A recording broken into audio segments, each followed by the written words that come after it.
headset on. What am I doing? Hopefully that's not too loud. Getting started back up.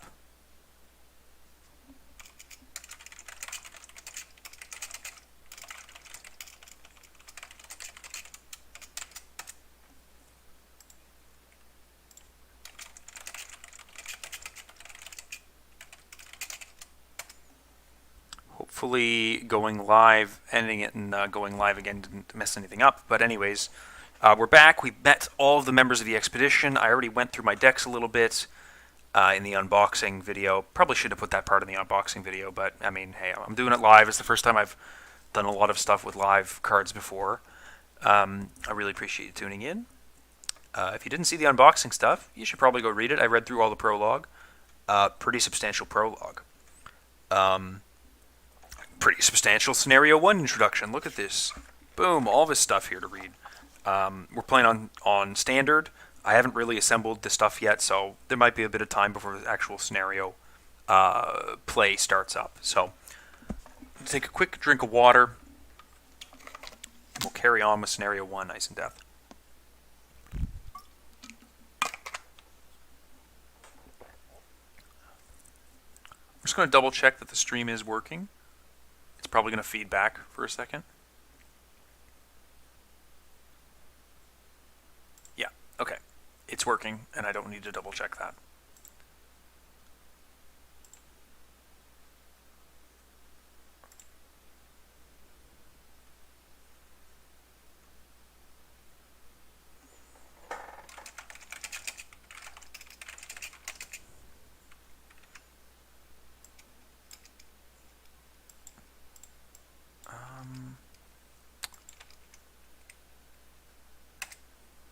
There we go. What else?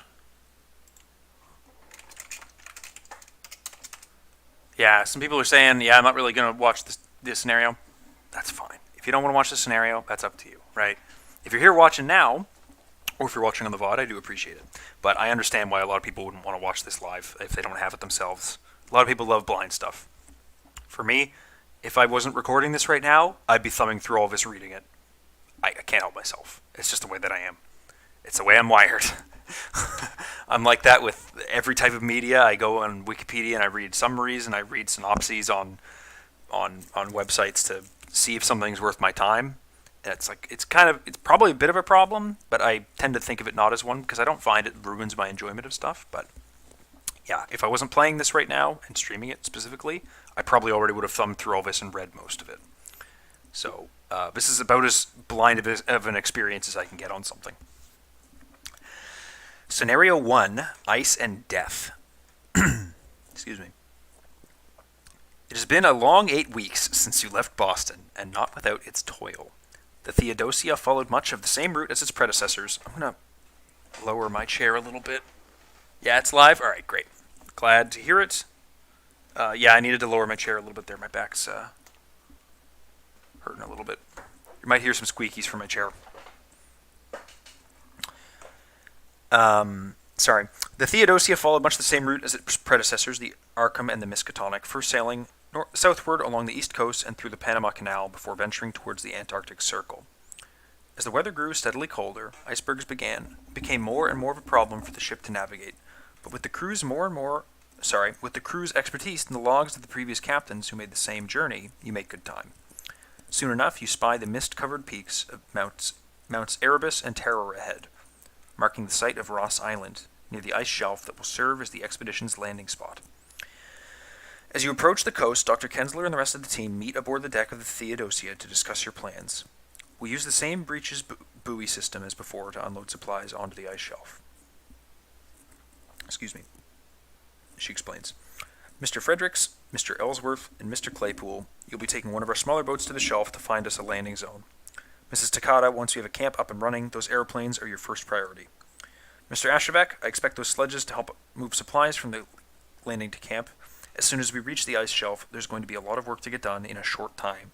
I don't want you to have to wrangle 3 dozen dogs on top of all that, so get them in order. Elia rolls his eyes and idly pats Anu, who sits diligently by his side. Yes, ma'am. Professor Dyer speaks up. I suspect the lack of ice melting and boring equipment means we aren't taking any mineral samples, he asks rhetorically. Dr. Kensler shakes her head. No need, although if we happen to find a suitable piece, we might as well claim it.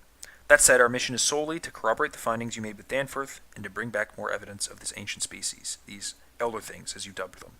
A living specimen would be ideal, of course, such a strange and alien beast trapped in ice throughout the ages. It would be like discovering a live woolly mammoth, I imagine. He balks at that. A living specimen? Do you know those things killed several of Lake's men, right? And how do you propose we capture one exactly? She blinks. You're the expert, William. You tell me. Dyer walks off, shaking his head and muttering angrily. I knew this was a bad idea. All right, you all have your assignments. We will reach land within the hour. Be ready, Dr. Kensler says, dismissing the meeting. Before she can go below deck, you approach and remark that you aren't sure what you should be doing yet. Oh, there will be enough manual labor to go around, she replies with a hint of a smirk. Proceed to Ice and Death, Part 1. All right, we're getting into it. Ice and Death, Part 1. Intro 1. After 2 weeks and many hours of hard work, man, it's been like 10 weeks since we left Boston? Wow. After 2 weeks and many hours of hard work, the expedition is ready to make its first foray into the cold, dead continent of Antarctica. Miss Takata, along with 2 other mechanics, have fully assembled 3 airplanes along the flat ice shelf, a perfect place for takeoffs and landings. Your team congregates by the airplanes, along with several days' worth of camping equipment. The plan is to fly 2 of the planes over the vast, jagged peaks, taking aerial photographs of the stone city mentioned in Dyer's account. That is, if such a thing really exists. If we can find a safe landing zone, we'll set up a temporary outpost, Dr. Kensler explains. Dyer, Danforth, Fredericks, and Claypool will stick around, while the rest of us head back to base camp. We can use the sledges to ferry supplies to and from the camps. Otherwise, we'll simply scout out the area and head back to base camp. The team nods in agreement and begins boarding the planes. If Winifred Habermock is one of the investigators in the campaign, proceed to intro 2. Oh, interesting. Cool. So there's a whole Winifred-specific story bit here. That's cool. I'm glad they do. I like when they do stuff like that. It does make me feel I miss out a little bit, but at the same time, I'll have to play the campaign again with Winifred. Maybe when I do it solo, like true solo, I'll give Winnie a go. But otherwise, intro 3. Buckle up, your pilot says. You climb into your seat and get ready for the flight. One at a time, the 2 planes take off from the ice shelf and soar into the opaque fog. The rough Antarctic winds and low visibility make for poor flying conditions, but nonetheless, you venture through the beautiful and deceptive polar mirages over miles of icy wastes and barren snowdrifts. Dr. Kensler peers out a window as you pass a magnificent view of distant mountains like vibrant, enchanted castles floating above the clouds. They're beautiful, she remarks quietly. Those are nothing, Dyer begins. Wait until you see, and then the storm hits. The winter winds are so sudden and fierce that they almost force you out of your seat. Both planes shunt to and fro in the horrid winds, and you hear several of the passengers shouting behind you. What in the hell? Fredericks grunts. We have to head back, Claypool shouts. These winds will force us down if we keep going. We're so close, Dr. Kensler growls bitterly. We don't have a choice, he yells back. But it's too late. The plane lurches towards the ground, and the pilot struggles in vain to regain control. All of the other passengers notice the dark shape in the sky at the same time you do. It is a massive shadow, like a curtain drawn across the mountains, or perhaps the tattered wings of an antediluvian behemoth. It scowls at you with dreadful, hollow eyes. Then it reaches out and... Proceed to intro 4. As you regain consciousness, intense pain sears through your blistering skin. Through the haze, you can barely hear muffled shouting outside the burning husk of the airplane.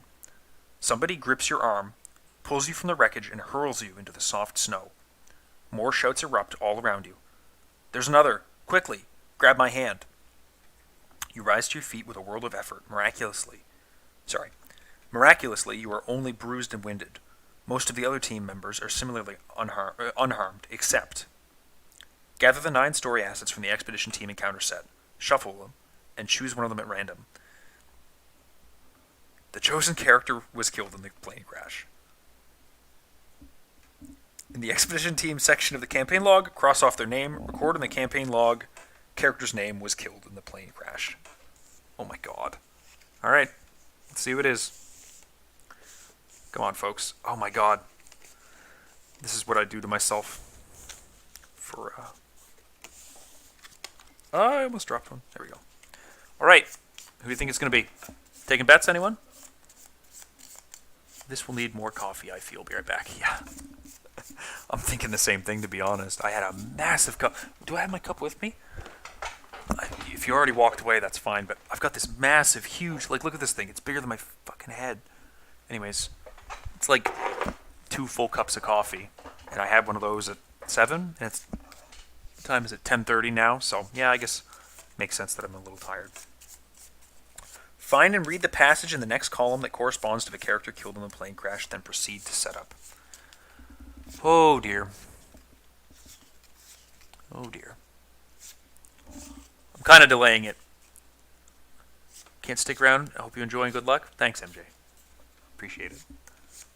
This is off to a really cool start. The story so far is very interesting. I like how much time we got to know these people. And honestly, with how good the cards are, I'm a little sad that I have to lose an option already. But let's see who it is. James Cookie Fredericks. The guy with the fight. All right. James Cookie Fredericks. You are no more.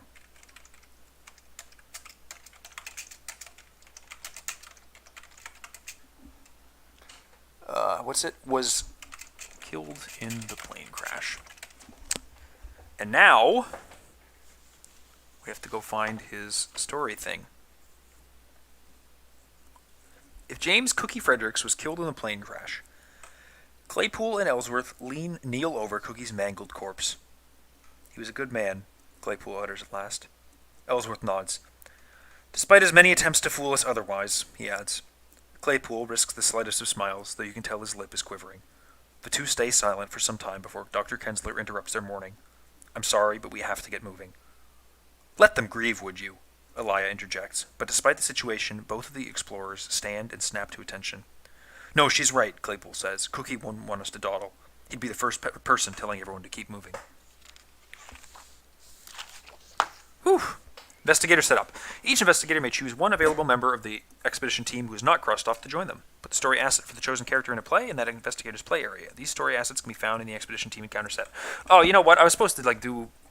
wasn't I supposed to have my opening hands and everything by now? I just did the whole intro. So I'll do it now. So, Stella... Now, I gotta see how well can this be seen right now. Actually, this is pretty good. Yeah, alright. Yeah, that's not bad at all. I'll take that. I don't think I have a set of core encounter cards on me right now. Now that I'm looking at this. So I'll have to go grab those as well. Which one do I need? Ancient Evils, I think, is the only one that I need. But that'll be Stella's deck. I like to shuffle incessantly. It's a bad habit. Put Essence of the Dream off to the side here. And I'll shuffle Amanda a little bit too. And then I gotta do opening hands. May as well get my resources. Should I use dice? No, I'll use real tokens. I have dice off to the side that I often use when I'm playing by myself, but I don't know if they're very clear. Woo! It's 3 different colors.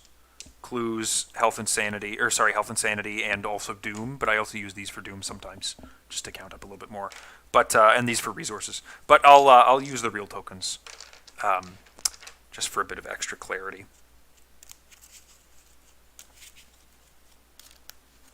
So let's do some opening hands really quickly before we go ahead and decide who we're going to take, because I'm pretty sure that we technically do opening hands before.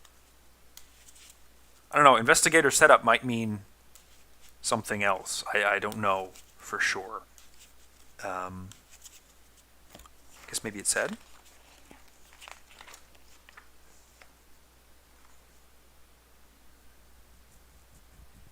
No, it doesn't really specify exactly when it is, so I wonder if there's an FAQ at the end.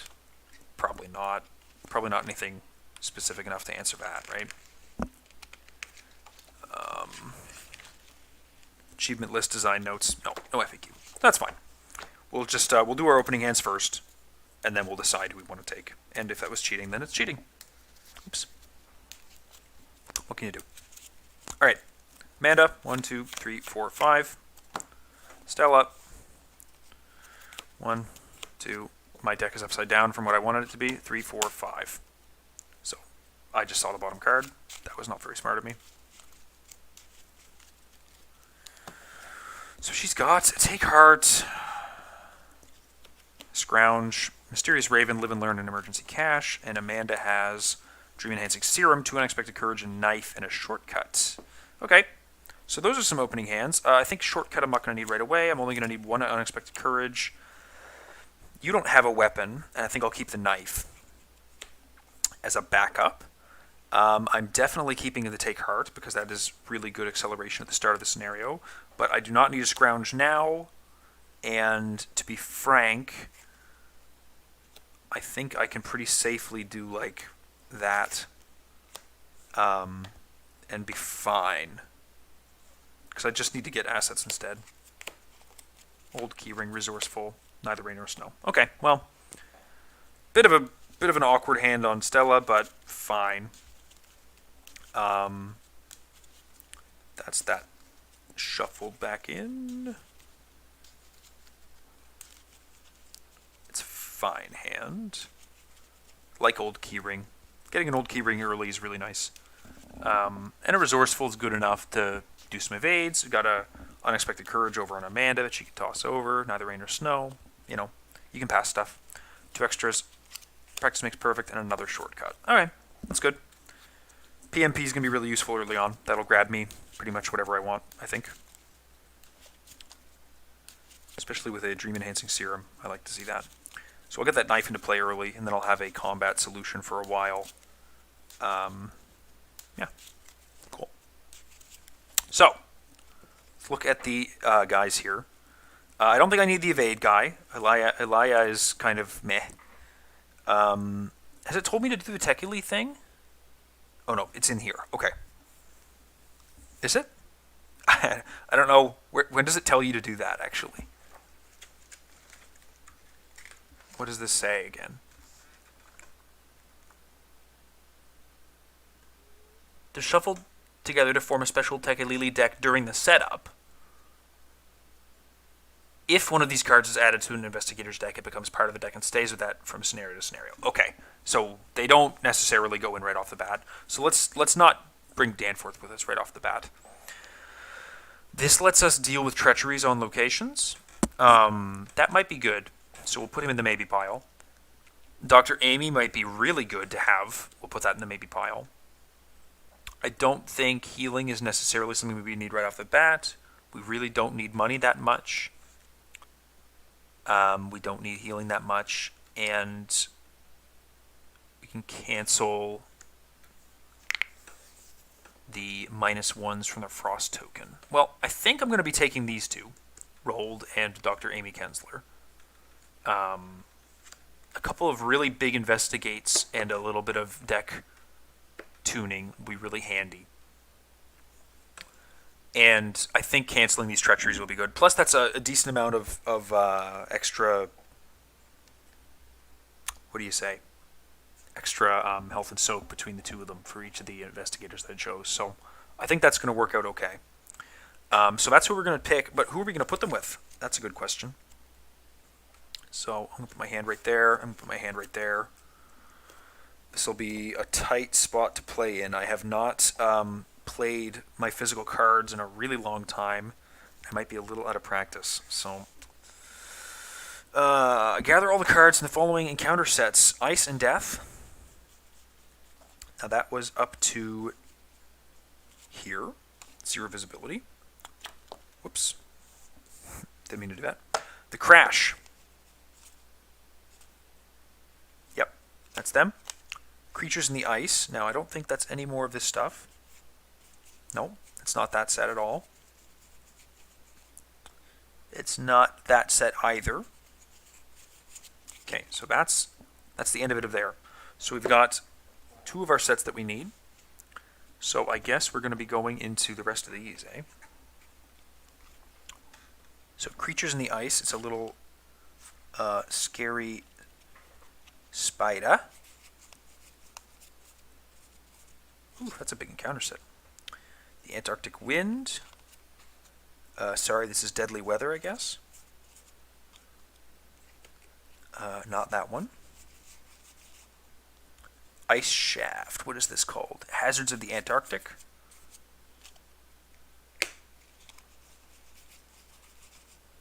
Not that. Not that. Not that.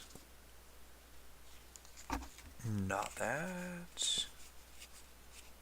Oh, yes, this, right? Where is it? These ones. Tekelili, which is these guys over here, which I put to the side a while ago, and in Ancient Evils, which I gotta go find, unfortunately. I really hope it was in that Arkham the card game box that I brought over earlier to demonstrate the size of the box, because if it is, then I've got it in here, but if not, then I don't. And I think that the answer to that is that I don't, because this is just like all the leftovers from the core set scenarios. And a couple of investigator cards. Yeah, it's like a bunch of junk. So I will have to go walk away for one moment to try and find where I have an Ancient Evils stashed. That's a bummer. I wish I'd have sorted that out ahead of time. I also do not have these sleeved right now, and I don't think I'm going to make you sit through me sleeving them, so I'm just going to shuffle my raw cards, and you can cringe through that really hard. It's not my Return to Circle Undone pack. So, let's see if I can manage this without losing my headset, and also without losing anything else. So, where are my spare core set encounter cards? I have a pack over here somewhere that has that is just, that's my Mystic cards, don't need that today. I have a box over here that is just like generic encounter cards. It's not this one either. Oh man, I hope it's this. Oh yeah, I think I found it. Thank goodness. They might be in sleeves, but we got it. It's got locked doors. Yeah, this is it. So I just need to find... Was it just Ancient Evils? Hi, it's me. I'm over here. Hello. Yeah, Ancient Evils, which are currently sleeved, but I'll unsleeve them really quick. A lot easier to unsleeve them than to resleeve them. It was my box with all of my Innsmouth cards, because that's the last campaign I gave a solid go. So we'll just unsleeve those really quickly, probably sending up a bunch of people some serious shivers up their spine. Put those sleeves off to the side and somehow not lose a bunch of loose penny sleeves. That'll be interesting to try. Okay, put aside the Creatures in the Ice set. Oh god, which one's that? It's this one, I think. Set the Creatures in the Ice set aside. Set aside it. Put the following locations into play. Okay, well, let's just put these guys off to the side because I'm not using them anymore. And James is dead. Let's put him in this dead pile right here. Bye-bye, James. That's your graveyard. And these are currently not being used. Okay. Locations into play. The Crash Site, the Precarious Ice, Sheet, the Church Path, and the Frozen Shores. So these three locations are going to be in play. Each investigator begins play at the Crash Site. Set each uncharted location aside. 1, 2, 3, 4, 5, 6, 7, 8, 9. Holy shit, there's a lot of uncharted locations.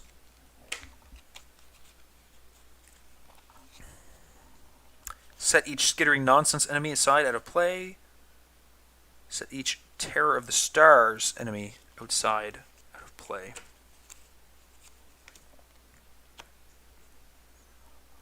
These are the ones not being used, right?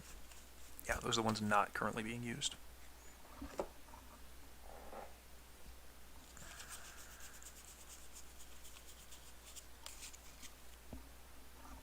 Am I crazy? I'm missing someone? Terror in the Stars enemy. Well, is there a set that I thought I took that I didn't?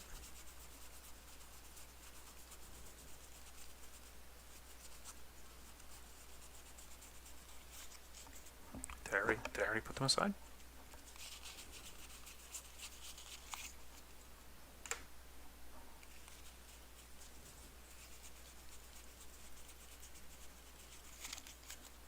Okay, I'm crazy, I guess. There it is. Knew something was up. My agenda, my act. Put that right there. Check the difficulty level. If you're playing on hard, add a doom. If you're playing on expert, add 2 doom. Wow, gross. Shuffle the Tekeli. Whoops. Shuffle each Tekeli weakness card together to form the Tekeli deck. Place the deck near the agenda deck.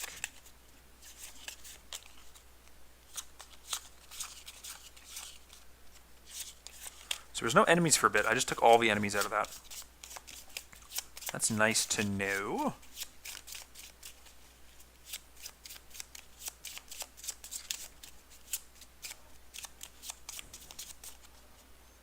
Here's the Tekeli deck. Here's the encounter deck. Tons of nice stuff in here.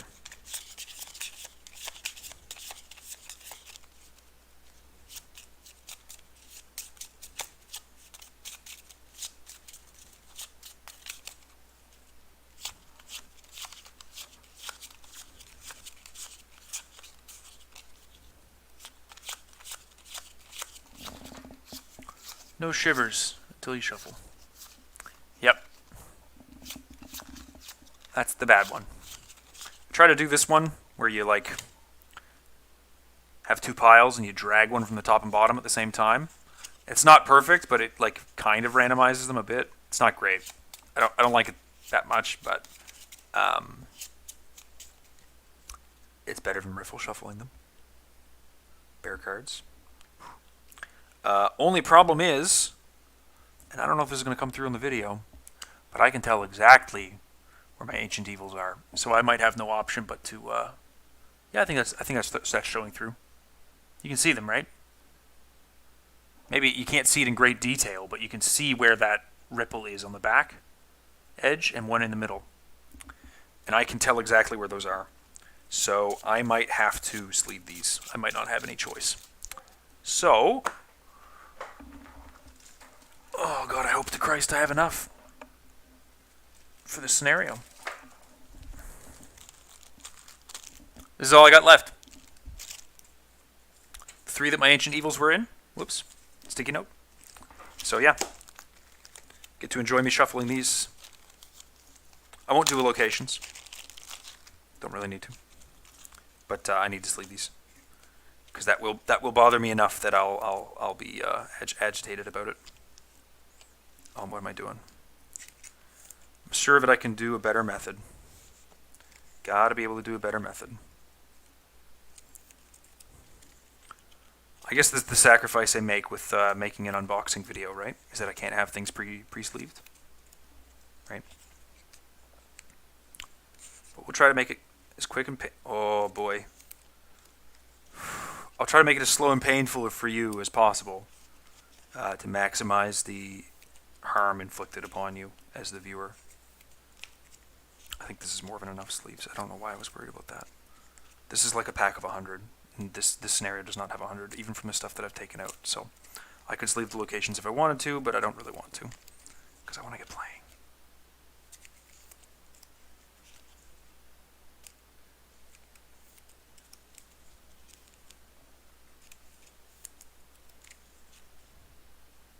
Come on.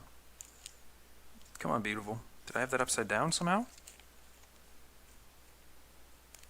Nope, I think this sleeve is actually sealed. There we go. I don't think I've ever had one not just slip right open when I do that. Oh dear. These weren't miscut or something. Taking some serious effort to get them in there. Not much longer. I guess I could read off like the Ice and Death scenario card. Pop it up on the screen really quick. There we go. That's the last one. Let's shove these off to the side. We'll save them for the rest of the enemies. Eli or Ellie?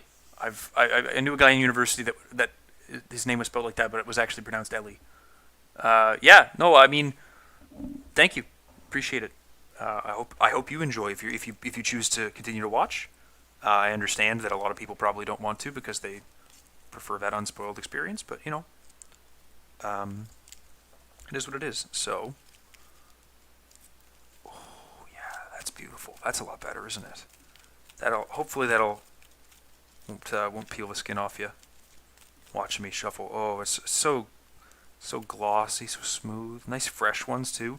Problem with penny sleeves is they start to get frayed at the edges and they kind of like gum up a little bit when you go to shuffle them. So you kind of got to replace them once in a while. Especially the problem is they fray so quickly on the sets you use often. Those Ancient Evils ones that I reused, if you look at the side of this, they might be like all frayed up. If it was focused. It's not focused, but if it was focused, you might see that. Okay. Shuffle the encounter deck to make the encounter deck. So there's our encounter deck. We're ready to begin. Let's put the locations in the right spot. So we've got this handy-dandy reference thing here that shows you all of the out-of-play locations as well. But if I recall correctly, the crash site is in the center. Treacherous Path looks something like that. This is a absolutely massive map. I'm going to have a lot of difficulty fitting this. And you're going to have to bear with me because it's going to be painful. Fortunately, these guys don't get a lot of cards in play. They both use a lot of skills and events. Well, a lot of skills, a lot of events, a couple things in play, but it might be tough. So, let's take a look at the card here. I wonder if it's easier. Does that have a better resolution? Yeah, but I can't read it if I'm doing this, so that's not very helpful. Ice and Death, easy and standard. -X for skulls. X is half the shelter value of your location, rounded up. Cultists are -2 if you fail. Shuffle the top card of the Tekelili deck into your deck without looking at it if you cannot take one horror. Wow, that is rough. That's going to be a lot of weaknesses if you can't be 2 up consistently. Tablet -3 for each point you fail by. Discard the top card of your deck. Draw each weakness discarded by this effect. Oh, those are some nasty effects. That is harmful. So I'm going to leave that right. You know what? I'm going to put it off. No, I'll leave it right there. Our opening hands. If if you're just tuning in or whatever, if you forgot, 2 take hearts, an old keyring, resourceful, and neither rain nor snow. Then over here, a shortcut, practice makes perfect, dream enhancing serum, knife, and unexpected courage. Let's clean up a little bit of my board. We're starting play at the crash site. Say 2 shrouds, shelter 0 location, 0 clues. Test 3 intellect or agility to scavenge from the wreckage. If you succeed in the supplies recovered section of the campaign log, record spare parts. Max 1 success per campaign. And I think we're going to put... Ooh, that's a good question. Do I want Stella to be able to crush and investigate once in a while? Or do I want Amanda to be able to crush and investigate once in a while?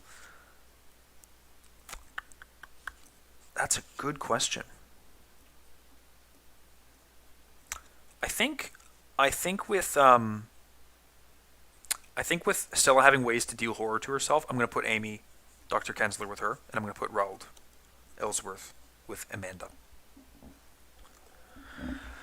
Okay, the crash site. Agenda 1A. Cold welcome. This isn't exactly how you imagined your first foray into the Antarctic wilds. The stinging cold and lashing frozen winds will only get worse over time. Forced, after a location is entered by an investigator for the first time, put into play each set-aside location connected to that location. Use the map in the campaign guide for reference. For Doom. Not long. We do have a deck of 3. But I won't look ahead. I usually look ahead. Search for a campsite. You're going to have to find a way back to camp, and soon, or you'll have to make do camping in the wilds. Action. If each investigator is at the same location, and that location has no clues on it, resign. You set up camp. Each investigator resigns. Objective. Find somewhere safe to set up camp. If each undefeated investigator is resigned, advance. The higher the shelter value of the location they resigned at, the better. Interesting. Okay. So that's where we're at. We're at the crash site. And I guess we get to start taking turns. All right. At the start of the investigation phase, draw a card. Discard a card beneath Amanda. Choose a card from your hand and place it underneath her. Well, not looking like very much like we're going to pass this agility or intellect test. I suppose I could keep the unexpected courage in hand. Trying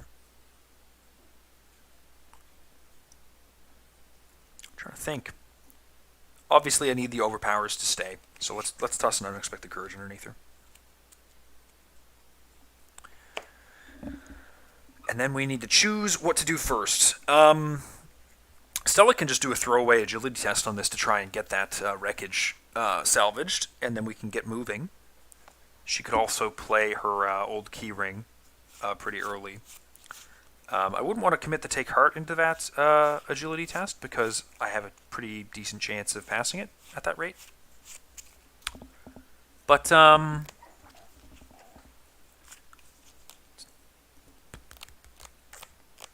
yeah, let's go with Stella first.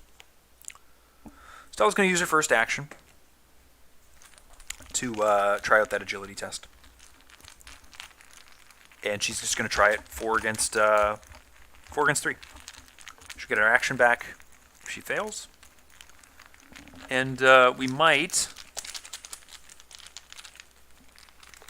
just immediately succeed at this if we don't fail. -1. Boom!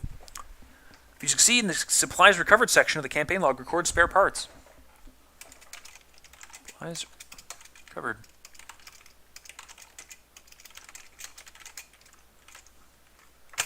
Hop out so as not spoil yourself, but have fun. Excited to get ours in the mill soon. Hey man, I hope you get it soon. I kind of feel bad because it's like, you know, it sucks to not get stuff. It does. I think I had like a year period where I didn't have Weaver of the Cosmos, and I was playing it on TTS. I play on TTS most of the time, but I was sitting there and I was like, am I ever gonna get this fucking pack, man? Like, you gotta be serious. It's craziness. Anyways, we've got that test done. Max 1 success per campaign. I'm just gonna put a resource on there to indicate to myself that I've done it.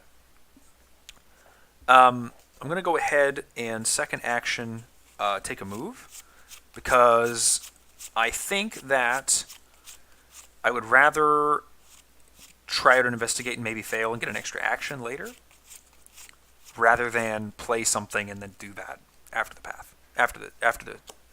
fact. So let's head this way down to the frozen shores. They're now stretched off to the east, the low white line of the Great Ice Barrier. 2 shroud, 2 clue location. Frozen Shores gets +2 shroud if an encounter card is attached to it. Shelter 2. Absolute madness, but not the good kind. Yep. Alright. Take care, Dane. And then I have to put out locations that connect to this. So, are there many? No. There's 1. And which one is it?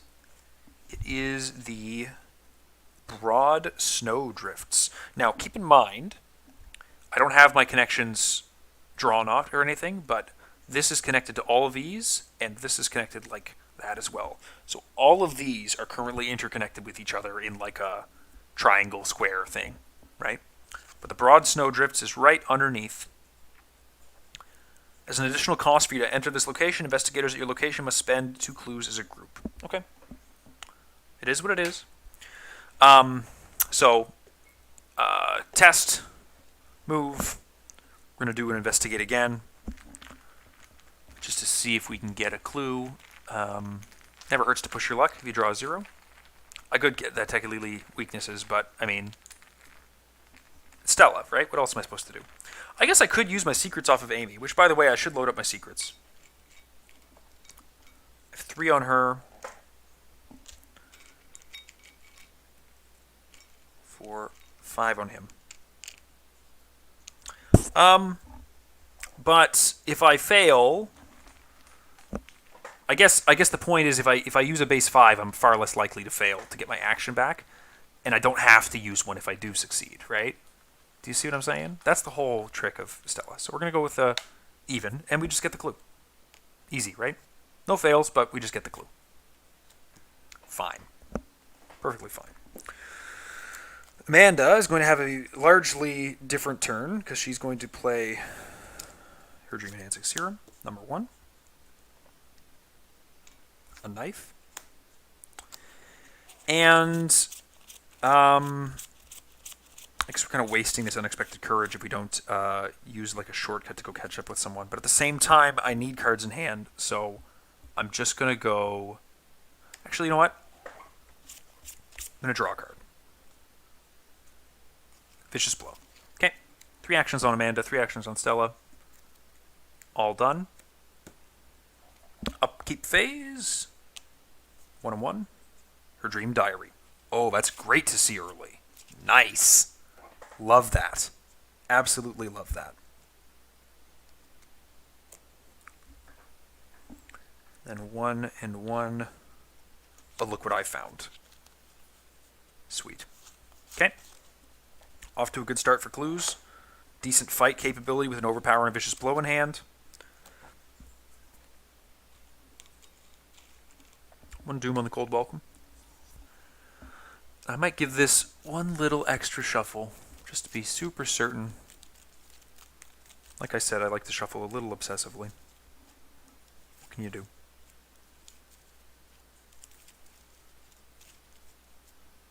And Amanda gets her first Mythos phase. Ice Shaft. Test 3 agility. For each Frost token revealed during this test, take a damage. If you fail, take 2 damage. Okay, well, she's obviously committing her unexpected courage. So she's just 1 up. She does have the shortcut as an icon, but I don't think she has any practice cards. For Practice Makes Perfect, that she only has, what is it, Promise of Power. I am going to look up my deck list really quick because I wonder to myself, would it make sense to try the Practice Makes Perfect? It could be a big waste if I miss. So let's pull up that deck list really quickly. I'm going to close all my Facebook tabs because my computer is running nice and slow. I've Promise of Power. Oh, yeah, Promise of Power is really the only thing that I can hit off of that. So we're not going to go ahead. We're just going to be 1 up. Probably be taking 2 damage. Whew, 2 damage. That's a lot. I'll put 1 unrolled if I need to. 1 damage isn't that bad. Autofail. 2 damage. You know what? We're going to put it on our face. We do have those med students in the deck. That is a interesting one. All right, and Stella gets a Pyrophobia. Test X willpower. X is your location's shelter value, so 2 currently. If you fail, you must decide. Choose 1. Take a horror for each point you failed by. Place 2 of your clues on your location, or add 1 Frost token to the Chaos bag. Do you have any commits for this? So I have a couple of options. I could commit a Neither Rain Nor Snow. And I could commit a Take Heart, anticipating to fail it. It would be kind of funny to not fail it. The horror is fine this early. 3 would be a little rough, but it's fine. The problem is I don't know what's coming up. And so I think I'm tempted to just do the test and get a free action at this point, and suffer for, suffer a little bit if I fail. Because if I commit the Take Heart to it, I'll pass, almost undoubtedly. Elder Sign. You may automatically fail to heal the damage and horror, but we're not going to auto-fail that. That would be a terrible idea to auto-fail. All right, interesting start already with a Elder Sign and an auto-fail. Start of the investigation phase, we draw a card. A Promise of Power, so that's not going to be going under her. I don't really want to get rid of any of this stuff, and so I'm going to be putting a shortcut underneath her. And we're going to be trying to get our hand size up a little bit to crush some tests later. It's a bit of a shame the shortcut's what goes under her, but it is what it is. These are all cards that I want to have duplicates of in my hand with Dream Enhancing Serum, and shortcut, it kind of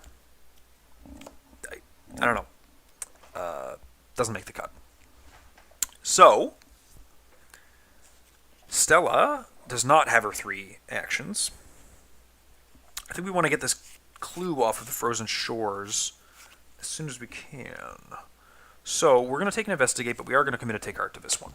Because we're even, and there's not a lot of zeros. The skulls are currently a -1, so there's a lot of ways for me to fail this one. And again, getting a clue is not the worst result.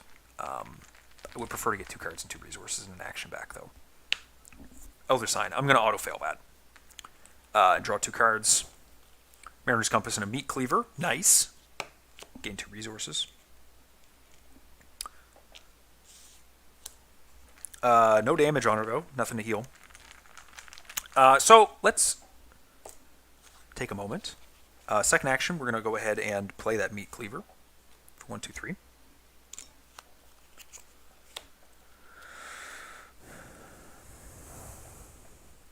Mariner's Compass or the old keyring. Let's do the old keyring. Yeah, do the old keyring. Third action. And then fourth action, let's just...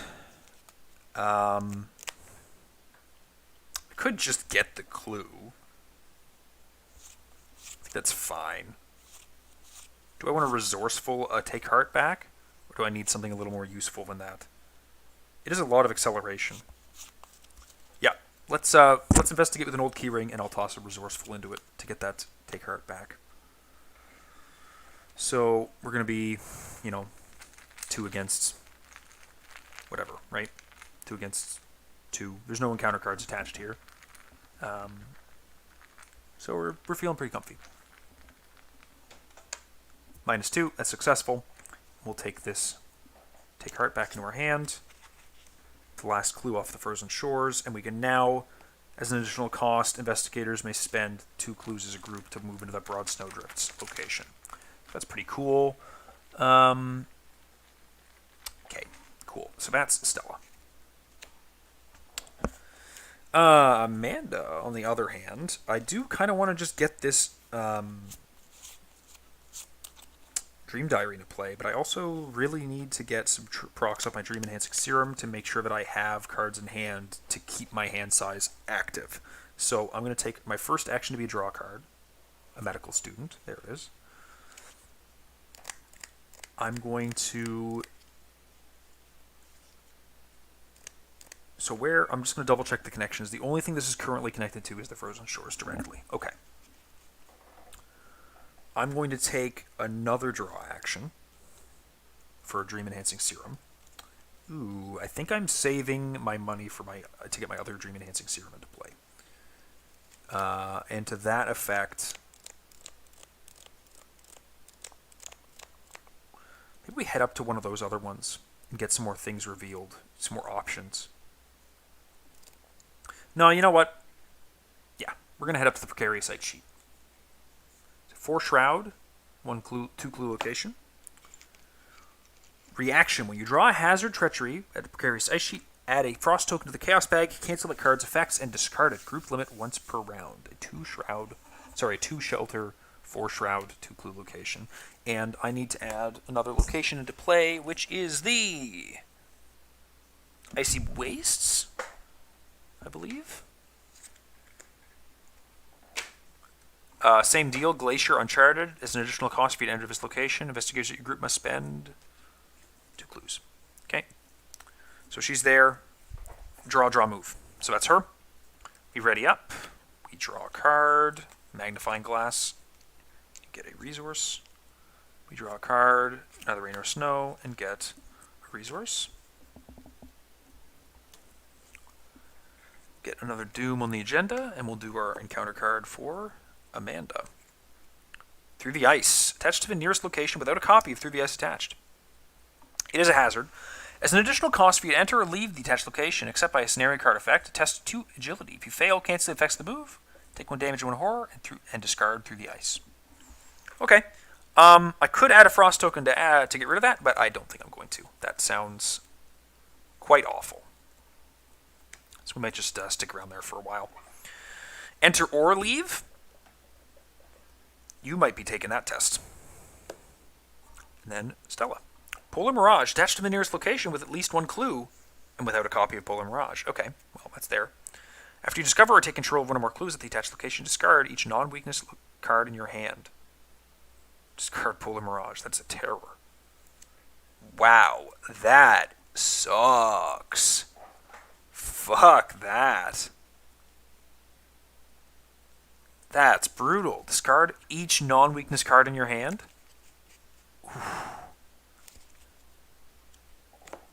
You do this to us like MJ. That's awful. All right. Shortcuts gets discarded and we draw something else. It's the Day of Reckoning. So let's get rid of our. I'm just gonna put that right there. Go find our Elder Sign that we clearly don't need anymore. There he is. Look how beat up this motherfucker is. See that? Is that any better? Yeah. Anyways, that's gone for now. And then we have to put something underneath us.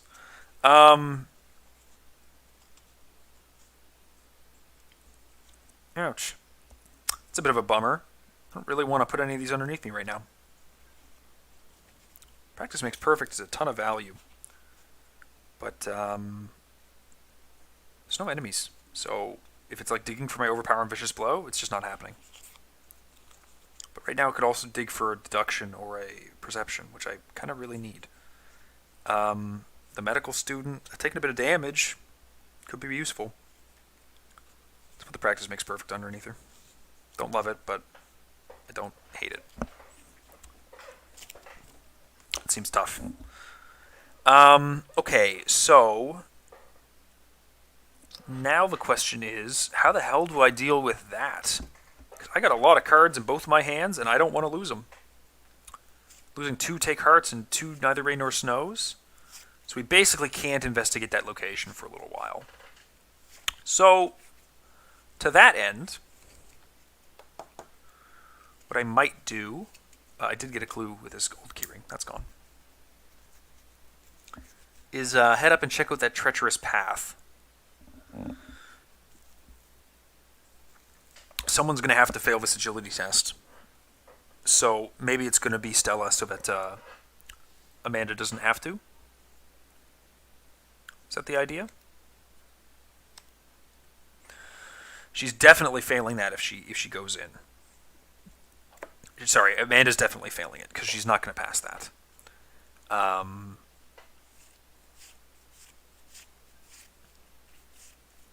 Yeah, and it doesn't go away unless you fail it.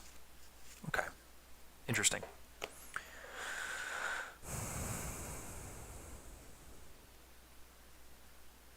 Well,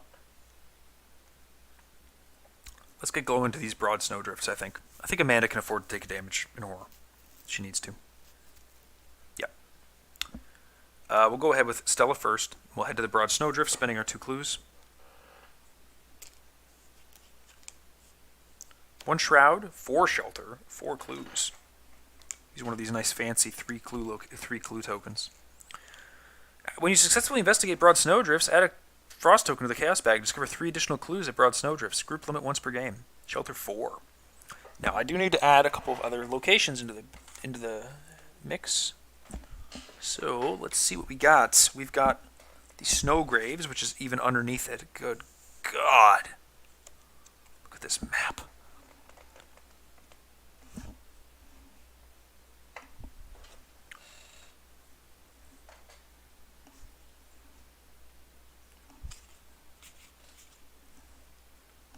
Crystalline Cavern, which is like here, which connects this to the one past here, and the remnants of Lake Camp. Oh, am I doing this wrong? Oh my goodness. No, I'm doing this right. The remnants of Lake Camp, so these are connected like that. Right? kind of like that with these two connected as well. Ooh, man, that's a tough map for me to fit on the board here, but it's okay. So that's got 4 clues on it. She did 1 move. We're just going to go ahead and take a bunch of investigates, I think. May as well investigate 2 against 1. We've got, look what I've got, look what I found in my hand. I can see Amanda. Who's the other investigator? It's Stella Clark. Stella Clark. Survivor Best Girl. The Remnants of Lake Camp, you need 4 clues as a group, and the Snow Graves, you need 2 clues as a group. So these must be some seriously high shelter values. That is awesome. I don't think I'll want to add a frost token to get this in 1 action. I don't know if there's any point to that. So investigating 2 against 1, -1, that's successful for 1 clue. And then we'll just investigate again. 2 against 1. Not minding if I fail, because I can look what I found it.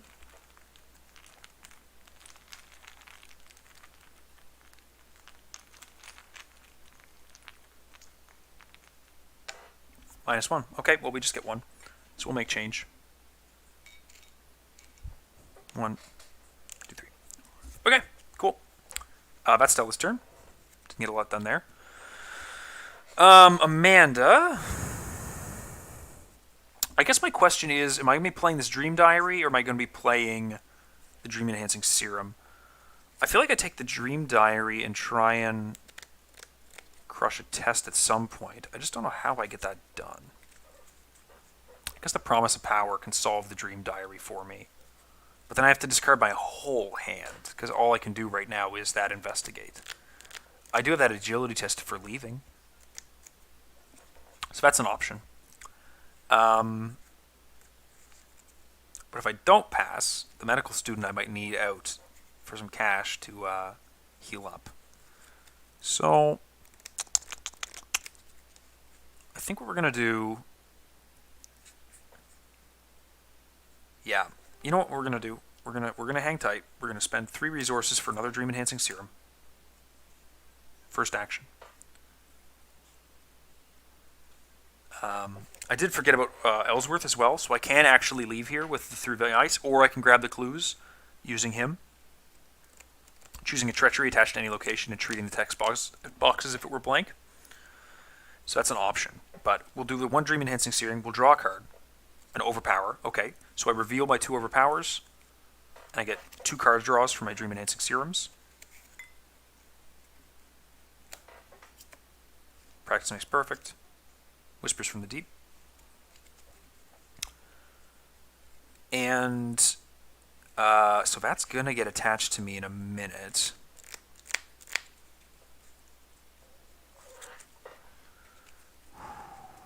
That's tricky, isn't it? That's tricky. Yeah, so we're going to investigate, and I'm just going to toss this Whispers from the Deep into it, because I don't want to have -1 to all my stats next turn. And I'll commit the Practice Makes Perfect as well, just to be at like 2 against 4. So 2 against 4, we'll just have to take that. Unfortunately, that's a bit of a weird one. But it's what happens, right? I don't think I'm going to discover clues off of this. That's not likely. 0. So I fail, but the Whispers from the Deep is dealt with, so I don't have to deal with it later. Okay, so that is her turn. Play, draw, investigate. So Amanda, Stella, ready. A resource and a card draw for Crack the Case. That'll be nice if I can clear this location off. And then a resource and a card draw, another Neither Rain Nor Snow. So she's pretty invulnerable right now. That's nice. We got 1 more Doom, 3, and a 4 Doom, and we're probably going to see an Ancient Evils because of that. Another Through the Ice, nearest location without a copy of Through the Ice attached. Doesn't say it has to be a revealed one, but we'll just put it at the crash site because we don't need to go back there, I don't think. Oh, I need to put... Sorry guys, I do have a baby monitor that I need to have at least a little bit open, just in case. My kids never wake up this early, but time is it now? 11:30. Starting to get around the time where it's like, yeah, I should have it on. Okay. Another 3v ice in the crash site. That one where you got to do the 2 agility test, or else take damage in horror and fail. Polar vortex attached to your location. When you end your turn at the attached location, each card you control with health, including your investigator, takes 1 direct damage. At the end of the round, discard the polar vortex. Okay, well, I'm going to put that right, like, under her, so that I know that that's a hazard. Okay. Well, it's nice that she didn't have to deal with that. Deal with, like, an agenda advance. I wonder how much more I can even get done. Is kind of my question. Oh yeah, I have to draw a card and then put a card underneath Amanda. So we get up another Promise of Power, which we use both of our Dream Enhancing Serums to draw 2 more cards, a Shortcut, and a Lab Assistant. Practice Makes Perfect goes away, and we put what under us? We need this Crack the Case to go off. I think she's going to stand here getting these clues. She's going to Practice Makes Perfect to try and find it. She's going to put a Promise of Power into it to see if she can make sure it succeeds, and then she'll play the Crack the Case to get some money out of it. So she's going to be using Rolled to turn off this Polar Mirage. So that's kind of her turn. The question is what goes under her. I think that I prefer saving money for my Dream Diary. I want to solve that in my first scenario, because I only have the 1 copy. So let's do the magnifying glass underneath us for 1 icon, because I don't really have a whole lot else that I'm willing to part with right now. The Lab Assistant I could, but no, you know what? I have another Lab Assistant, and my hand size is currently really good. So let's put the Lab Assistant under, and I can save that magnifying glass. I can even probably use that to help out on this test this turn. So that's her icon under her. Now, let's go ahead and do hers first, I think. So, first action,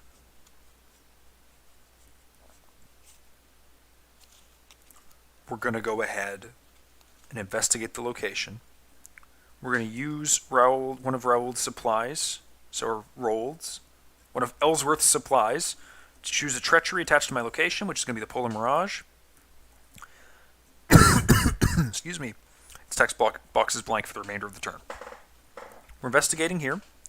3 against 4, and we're going to put Practice Makes Perfect in. Top 9 cards of the deck. 1, 2, 3, 4, 5, 6, 7, 8, 9. Do we do the deduction to get it done quicker, or do the perception so that we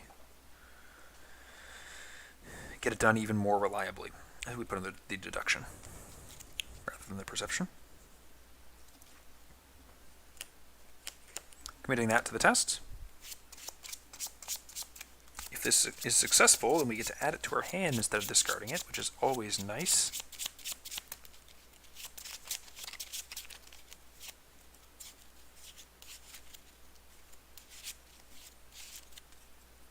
It's really tough to shuffle a little tiny deck like this. What can you do? Okay, so we're at 4 now, and we'll just get up to 6 up. That is going to add a curse token to the bag, which I'll get out now.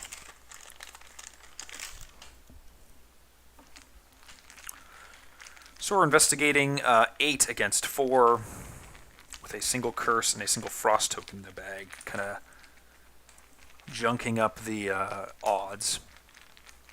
But we will get both clues if we're successful. I wonder if there's one more icon I'm willing to part with. Not really. Could commit the magnifying glass. Yeah, you know what? I'm going to commit the magnifying glass to be even 1 more up, just in case that -1 pops up from the frost token. I think that's fine to be. That's a bit better spot for me to be at, especially with how many cards I have in hand, and the fact that can't trigger Dream Enhancing Serum later. I'm happy to part myself of it. So let's get this token pulled. We get a 0, big fat 0. 2 clues. The deduction goes to hand. I think technically before the deduction goes to hand, Crack the Case gets played for 4 resources.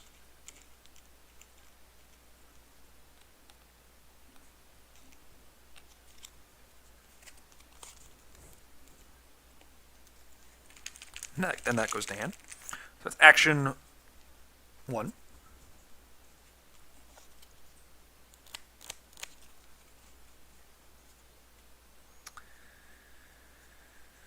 Action 2, we will play the Dream Diary for 2 resources.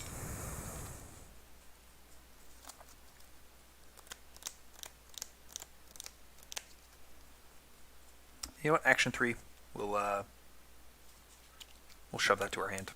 The Essence of the Dream. 2, 3, 4, 5, 6, 7. Okay. That is Amanda up with the Precarious Ice Sheet. She's completed. Stella wants to move out of here, but she needs a lot of clues to do it. And if she goes to the Snow Graves, she needs to spend all of her clues to go there. So let's take a look at her hand. We could get them all in one action if we fail, and I think that that's kind of the game plan right now, is to just try and get them. So let's just try and get these clues. There's no sense in not. We're set up to fight when fighting's needed of us soon, and it's going to be pretty soon. We've got our meat cleaver, we've got our knife. Could use our other vicious blow in Amanda, but we got it. So we're testing 2 against 1. The ability here, again, you can add a frost token to the bag to discover 3 clues, but I've already got 2 of the 4, so definitely not me doing that. Cultist, -2. If you fail, shuffle the top card of the Tekelili deck into your deck without looking at it. So there's the Tekelili card, and let me get a couple of my spare sleeves, which I picked up between the scenarios. I'm a little worried. Oh no! Minor malfunction. Minor malfunction. My camera failed there. Apologies. Let's see if I can fix that. Whew. Okay, we're back. I'm a little nervous that Amanda is not going to have enough sleeves if she has to shuffle too many of these into her deck. I don't think I look at that, right? Without looking at it. Okay, I do fail. But I do, for 2 resources, look what I found for these 2 clues. Which I'll put in my discard pile in a moment.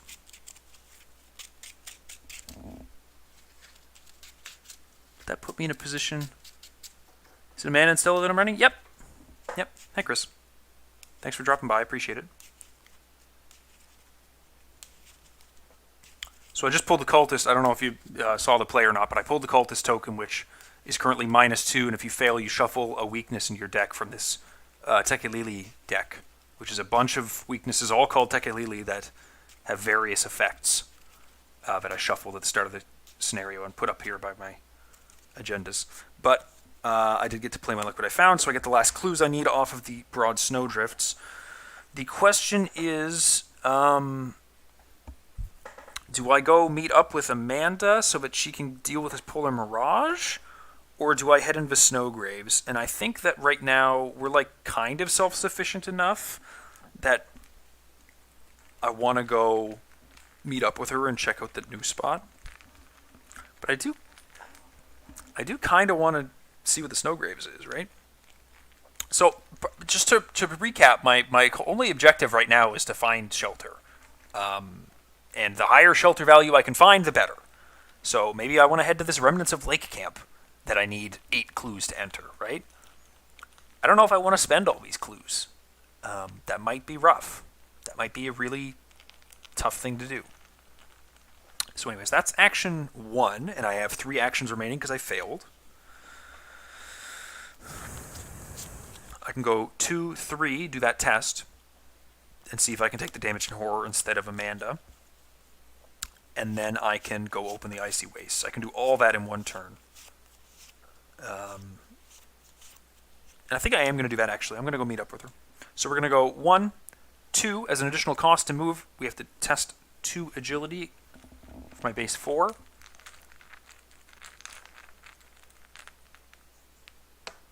Auto fail, so I take a damage and a horror, cancel effects of the move, and discard this.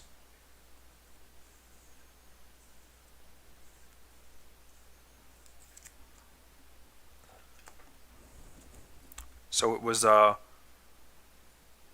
failed investigate 1, 2, 3.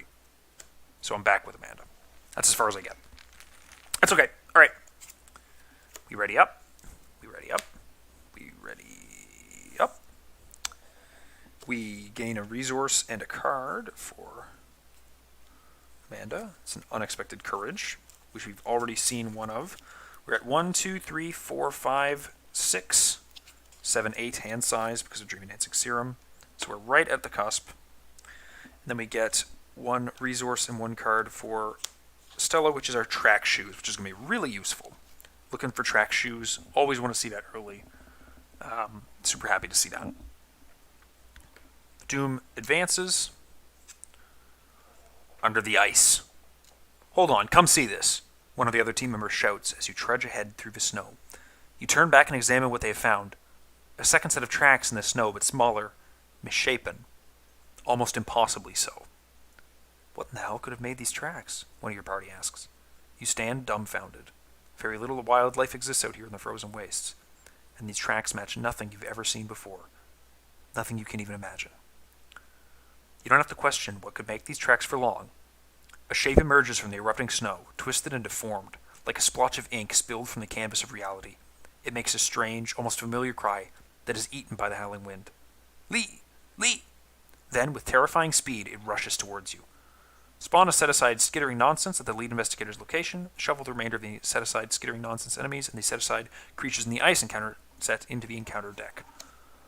So I don't think we do this guy, but we do these guys. Skittering nonsense spawns at the lead investigator's location. He has no prey, so we choose who he spawns with. We're just going to toss him onto Amanda, because she's going to toss an overpower underneath her and get a bunch of card draw this turn. So all of these guys, the skittering nonsenses, and the Creature of the Ice encounter set. Is this the whole Creatures of the Ice encounter set? Yeah, so I got to sleeve those really quick. Apologies.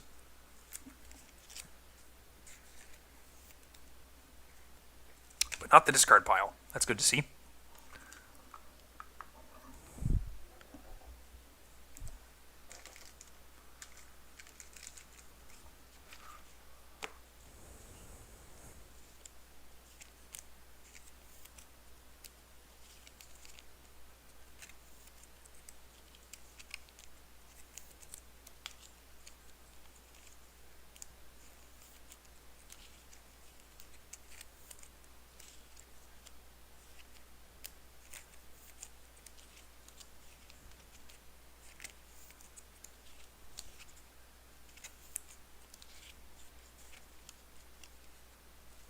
Oops. There we go. All right. That's all. That's on her there. And we've got 2 sleeves left over. Cool. It's fine. These will all head into the encounter deck. And I'll shuffle that up. I did get my Elder Sign back. So that's good. Let's shuffle the encounter deck up with all of our new lovely enemies that we're going to be seeing a bit more often. We have a 7 Doom threshold into the white. Something dwells beneath the ice, something you've never seen or heard of before, not even in William Dyer's horrifying report. Something unreal. After a location is entered put by an investigator for the first time, put it into play. Each set-aside location connected to that location. Use the map in the campaign guide for reference.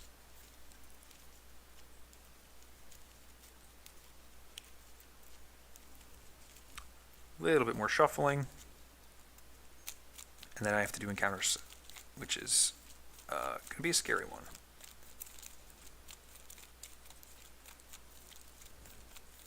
Hoping I hit a Polar Mirage and it flubs because there's no eligible targets. That is what I'm hoping for.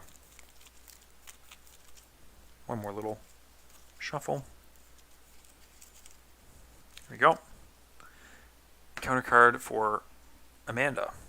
Dark Aurora. Test 3 willpower for each Frost token revealed during this test. Take a horror. If you fail, take 2 horror. Okay. Whoops, that's the wrong hand. Where's her hand? Right there. I'm trying to think about. She could afford to take a bit of horror. It's not that big of a deal. Don't really want to get a Tekelili thing in her hand, though. Or into her deck. The Unexpected Courage is eligible to go under her, and that's fine. But I'm putting an Overpower under her this turn. And it's going to draw me a bunch of cards, so I may as well use some cards that I've got. So let's put an Unexpected Courage into this. And is 2 up good enough? That put me at 4. For each token revealed, if you fail, take 2. Yeah, you know what? I prefer to be 2 up. I've got quite a lot of -2s right now. -2 is like a -3 fails, the tablet fails, the -4 fails, and the autofail fails. That's it. So 2 up's pretty good. An Unexpected Courage and a shortcut to be 5 against 3. Let's pull out a good token. It is a -tablet. For each point you fail by, discard the top card of your deck. Draw each weakness discarded by this effect. Medical student. Okay, and 2 horror. Bummer, but it is what it is.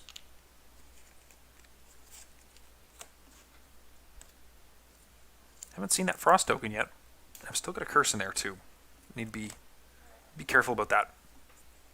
Stella. Kindred Mist. Attached to the nearest location without a copy of Kindred Mist attached. When one or more cards from the Tekelili deck will be shuffled into your deck while you're at the attached location, draw them instead, placing them at the bottom of your deck instead of the bottom of the Tekelili deck. Discard Kindred Mist at the end of the round. Also, this Polar Vortex was discarded at the end of the round. So this is here and gets discarded at the end of the round. So I'm going to try and remember that one. That'll be a little tricky to remember.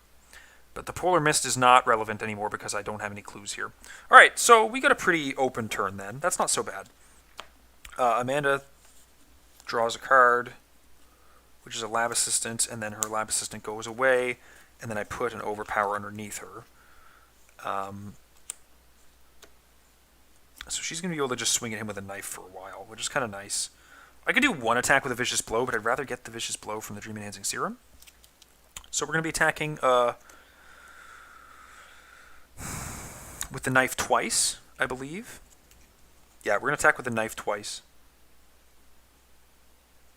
The other option is put the Essence of the Dream under her and then use 2 Overpowers, but I think I prefer getting 1 Overpower twice. Yeah, I prefer that. So we'll attack for 5 against 2. Once.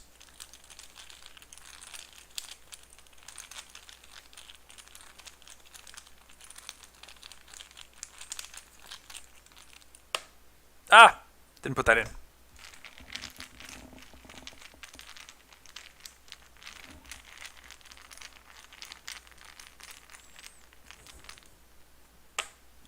-2, so that's 1 damage and a card drawn. Perception. Okay. Attacking again. Same deal.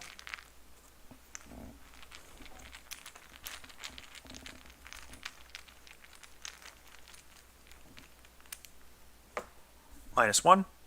He's toast. We have to put the top card of the Tekelili deck into our deck, which is just hateful, because how many black spare sleeves do I have? I have 2. Oh god, I don't want to re-sleeve this on camera. Jesus. I just did it again.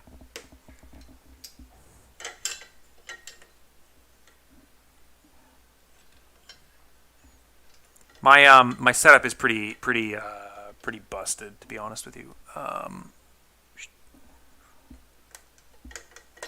Not very smart of me. Yeah, I need to fix this properly, because I'm not doing a very good job of it, am I?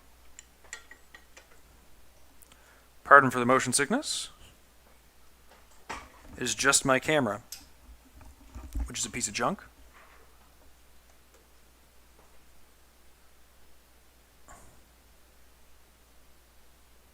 Oh, buddy. You stop that.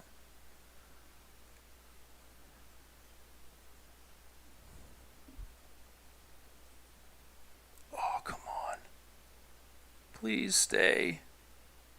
Please. Oh, this is painful. I'm so sorry. I'll have to figure out a better way to balance this for the next time I. All right, I need to get some electrical tape or something to put that in place and make it stay. But anyways, sorry for that. I'll be super careful. Does it go on the bottom of the deck? No, you shuffle it.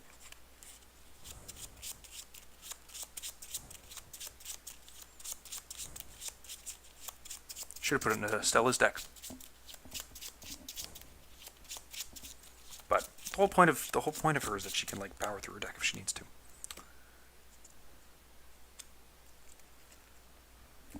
Did I draw a card yet from that? I don't think I was supposed to draw a card before I put the Tekelili into my deck, but it was the Perception, and then I can double Dream Enhancing Serum for a Eureka and a Vicious Blow. That's Action 1 and Action 2. Let's go ahead and... How do we want to do this? Let's play that Medical Student for 2 resources. And we'll heal a... I don't know what's more prevalent. I guess we'll heal Horror because we've got some health we can put on Rolled. Rolled. Ellsworth.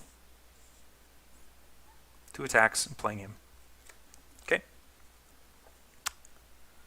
Oh yeah, right. And I was supposed to have drawn that Tekelili deck card anyways because of Conjured Mist. So it's this one.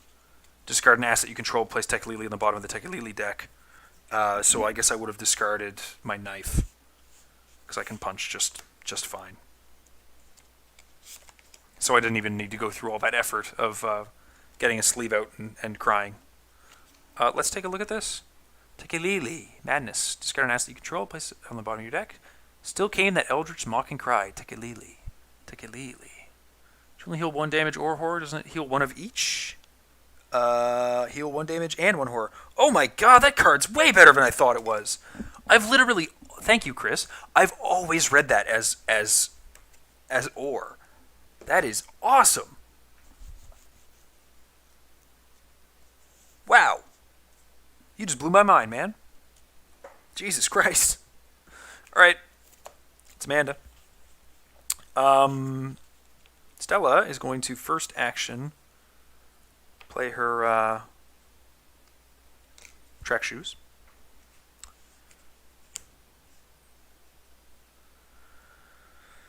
And then we're going to get the fuck out of here. So let's spend 2 clues to head into this new location. The Icy Wastes.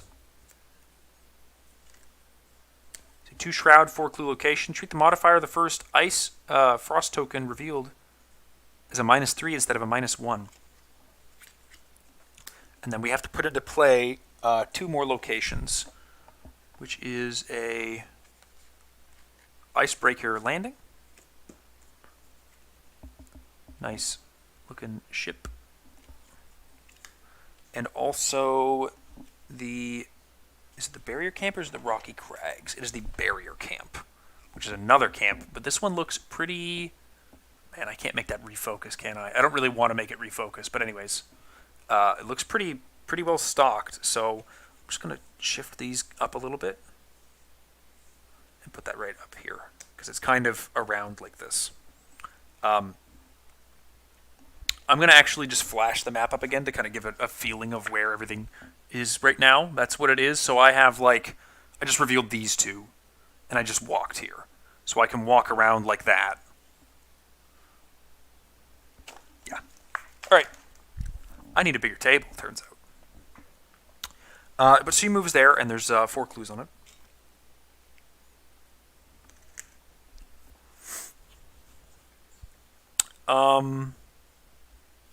It's a 2 Shroud location. And I don't have enough clues to just walk into the other 2 locations with the track shoes, so I'm not going to bother.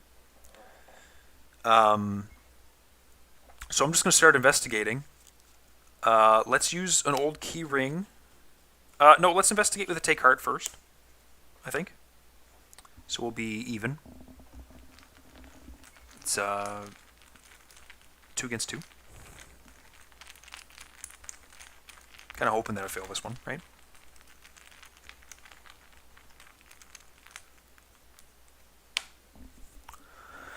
-2, so I do fail. So I get 2 cards. 1, live and learn. A waylay. 2 resources. Waylay's nice. Waylay's really nice to see, actually. And I get an action back. So 1 for move, 2 for investigate. I have 2 more actions left. I could even live and learn that to get a +2.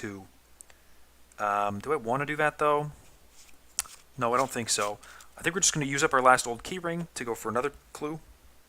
And I think we're going to play the Mariner's Compass after that. Because it seems like there's a lot of clues in this scenario, and it would be nice to be picking up 2 per action instead of 1. And I've got those neither rain nor snows that I can dump into tests to do big investigates.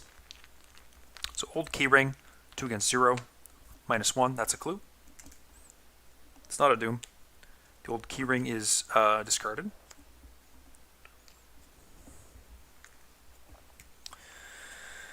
And then, like I said, 1, 2, 3. I'll get that Mariner's Compass into play. There's move, investigate, fail, investigate, play. We're good. Okay. Amanda stands up. This kindred spirit is going away at the end of the round, so let's just get rid of that now so I don't forget. Her hand size is currently at 1, 2, 3, 4, 5, 6, 7, 8, and then I'm drawing a new card, which is an obscure study, so I do have to discard 1 card. These are ready. Let's go ahead and discard this lab assistant, because I already have the other one discarded. And I want to use my Dream Enhancing Serums to get through my deck a little bit quicker, is what I want the most. And then a resource. And then a resource and a draw on Stella is the other Look What I Found, which is just great to see at exactly 2 resources. That's perfect. We're at 1 out of 7 Doom now. And an encounter card for Amanda is the Manifestation of Madness, Hunter. When he attacks you, shuffle the top 2 cards of a Tekalili deck into your deck without looking at them. For each card you cannot, he gets +1 damage and +1 horror for that attack. He's a 3/3/3 with Hunter and 1/1. And then Stella, you get the Polar Mirage, which is going right here. Whenever you discover clues there, you have to discard all of your shit. So we're going to be getting Stella to go first, and we're going to be bringing Ellsworth with us to come help out with that. So she gets a card draw, which is a Crack the Case. Her Overpower goes away. And I think what we're going to do is we're going to shove our other Overpower. No, you know what we're going to do? We're going to put the Essence of the Dream under her. And we're going to go ahead and try to crush this test really, really hard. Yeah. We're going to try and crush it. I think I can rely on Stella to get what I need later. So, action 1, she's going to punch him. She's going to be 4, 5, 6, 7, 8 against 3. 8 against 3 with the Essence of the Dream committed. Trying our best to succeed by 2. Is that what it is? Succeed by 3. I could put the Promise of Power into this. Should I put the Promise of Power into this to try and get that succeed by 3? Ooh, that's tempting. I could also just commit this Obscure Studies.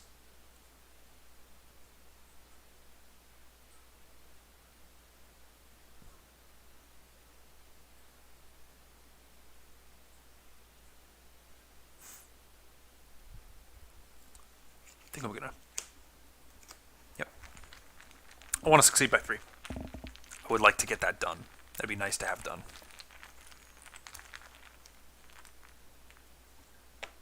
-2. Okay.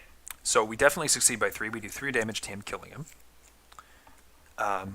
We draw a card from Overpower, which is another deduction, which I believe we have a second copy of, so we can Dream Enhancing Serum twice. 1, 2 for the last 2 cards of the deck. a Eureka and a Grizzly Totem. And we get to record that we have interpreted the dreams.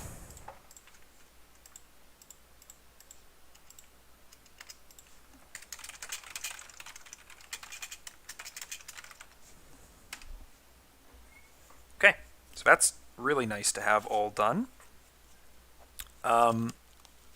Second action, we're going to move over to Stella. And third action, we're going to be losing this medical student in a second, but that's all right. 1, 2, 3, 4, 5, 6, 7, 8, 9. No, not 9. I've got 2 Eurekas and 2 deductions, so I'm nowhere near my hand size right now. 1, 2, 3, 4, 5, 6. Let's just trigger that shuffle now, killing off the med student.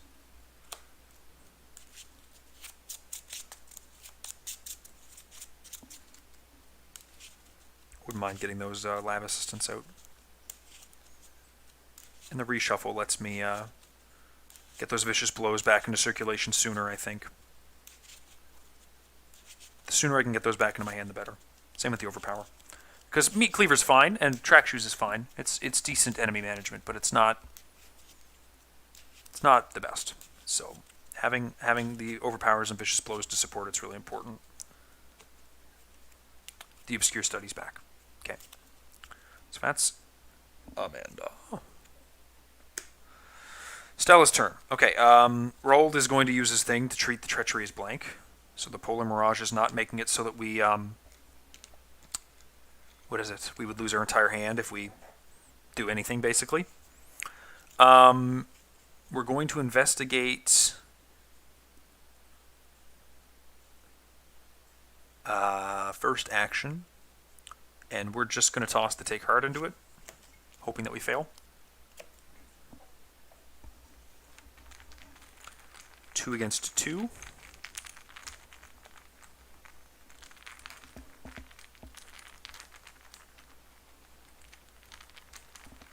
I'm going to use the Mariner's Compass and a deduction, I think.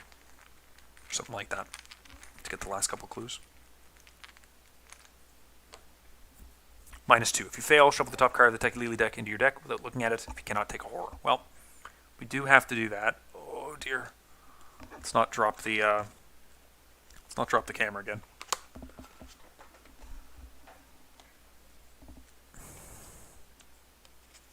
We do fail. But we're going to, you know what, we're just going to use this other Look What I Found to get the 2 clues. Yeah, we're going to get the two clues with that.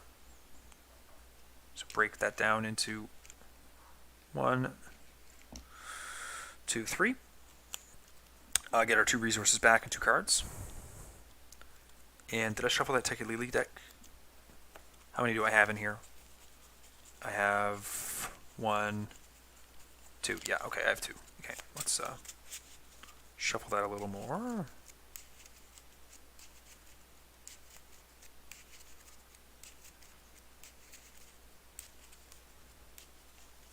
I think this is going pretty good. I'm not 100% sure, actually. But I think it's going okay. I got these Shelter 4 locations. I think I'd like to see a higher Shelter location, I feel like. Which is kind of my objective, is to get the highest one I can find. So I'll be heading... I'm wondering if I should head to Barrier Camp or the Remnants of Lake Camp. To kind of be like, let's see where I can have some really good shelter, right? But these Icebreaker Landing is way out in the middle of nowhere, and I'm kind of like... It's half the clues to get to. I only need one more clue to head out to the Remnants of Lakes Camp.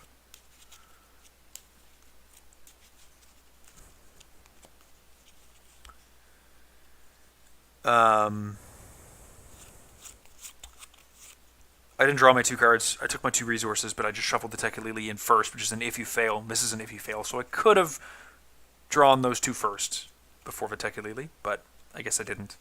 I get a Hypochondria into play. So I have 3 actions remaining. There's only 1 clue left. Let's go ahead and just clear. No, I'm really good on health. Let's actually live and learn the test to be 2 up. Doing another investigate. Just 2 up.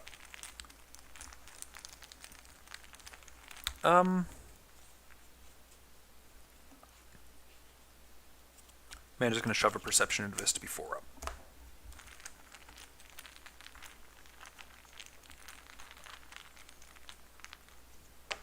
-1, so that's a clue. A card draw for Amanda. An overpower.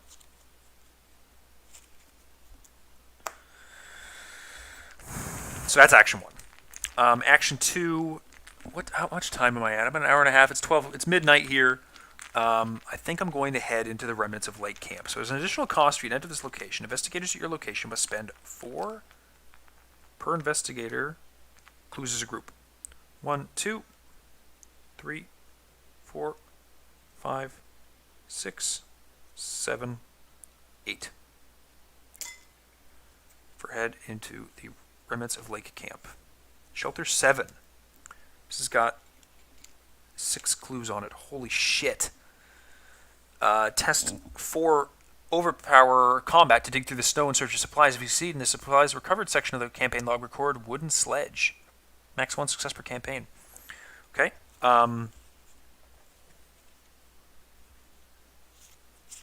We're going to...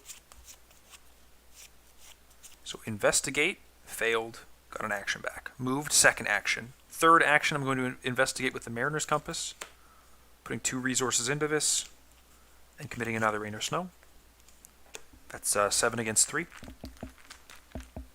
For 2 clues.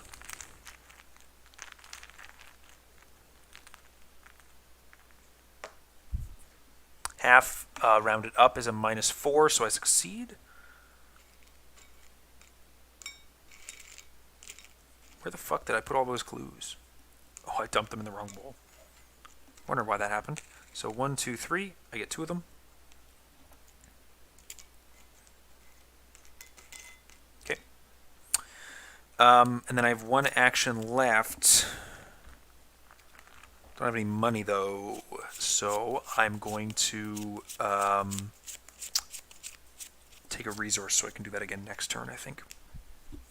Okay, so that's us. She readies, these ready, he readies, we all ready. A card and a resource, a promise of power on Amanda, which is going to trigger regime enhancing serums.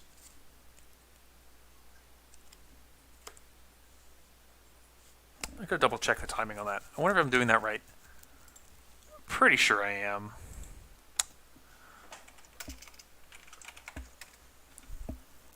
I just don't quite remember the order of that. And if I haven't done that right up to this point, I definitely wasn't doing it right.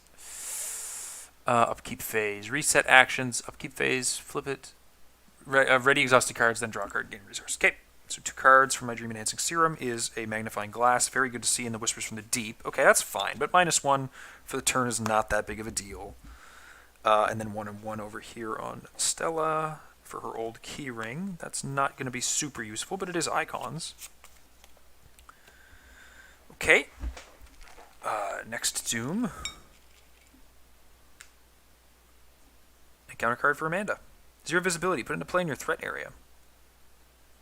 There's an additional cost for you to leave a location with the treachery attached to it. You must spend 1 action. At the end of your turn, test 2 agility. If you succeed, discard 0 visibility. Oh, that's interesting. That it's like a 0 visibility cloud hanging around you and following you around. That's cool. And then for Stella, the Dark Aurora, test 3 willpower. Ton of horror and stuff like that. Might toss another rain or snow into that. 2 horror? No, you know what? I'm full up, and I can just get free actions off of it. 2 horror is not that big of a deal. And then I can just kind of clear that hypochondria. Now that I've got a bit of horror, it's kind of like, do I want to take a bunch of direct horror? No. I can just pass it with a 0, but I don't. I super don't. So I take 2 horror. Super duper don't. Okay, but that's a pretty tame mythos phase. Tame mythos phase. I guess the thing is, like, I can just keep exploring. Like, I don't really have to end. I just need to make it back before the agendas are up. I know I have some time. Anyways, I do get a card draw on her, which is a Lab Assistant, and then I have to put the Dream Essence out and put the Whispers of the Deep underneath her, which is a bit of a bummer, but it's not too awful. It is going to be tough for me to deal with this 0 visibility. I'm probably going to keep my Obscure Studies to swap that out, and then just toss it back into the test anyways. I'd love to get this Grizzly Totem into play. I'd love to get this Magnifying Glass into play. But I am going to take extra actions to leave, and I do want to help Stella a bit, if I can. So, I'm going to take 2 actions to move down to Stella. And then we're going to 1, 2, 3 play the Grizzly Totem. Oh shoot, I just punched my mic. Hopefully that doesn't mess up my my sound balance very much. Okay, is that better? Hopefully that's okay. So after you commit a card, it does stuff. At the end of your turn, test 2 agility. Now, we can return this to our hand so that we don't have to deal with it in the next Mythos phase. So when I initiate the skill test, I'm going to play this. Return the card beneath her to your hand and place this beneath her instead. So I'll have a better Mythos phase next turn. 3 icons. So I'm currently 5, 6 against 2. I'll commit this to be back to 5 against 2, and then I'll commit a Eureka to be 6 against 2. And you know what? I'll actually just I'll keep the other Eureka.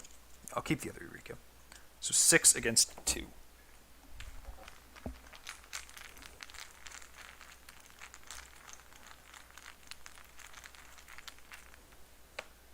Zero. Okay, so Eureka triggers 1, 2, 3 cards from the top of the deck.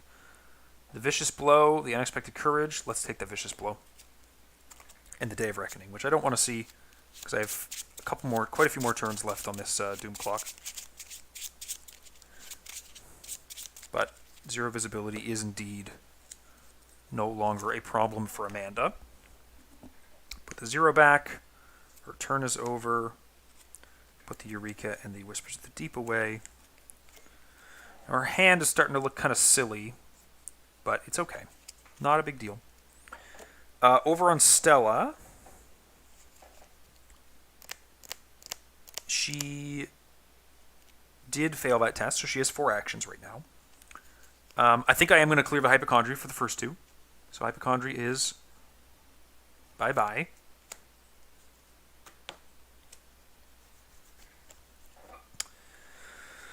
The third action, she's going to do the following, which is Investigate with Mariner's Compass, spending 2 resources to be 4 against 3.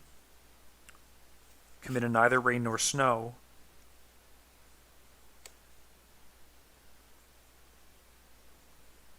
To be 7 against 3.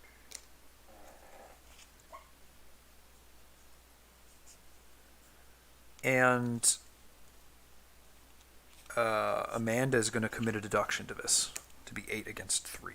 5 up for 3 clues on our third action.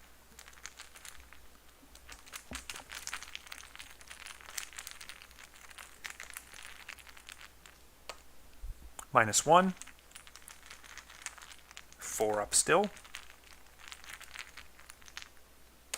0. Cool. So 3 clues off of that. And then 1 action remaining. We're going to use Amy Kensler to investigate with a base value of 5. And Amanda is going to commit... Her other perception is in the discard pile, right? Correct. So she's going to commit the perception. Let's put that away too. To be 7 against 3.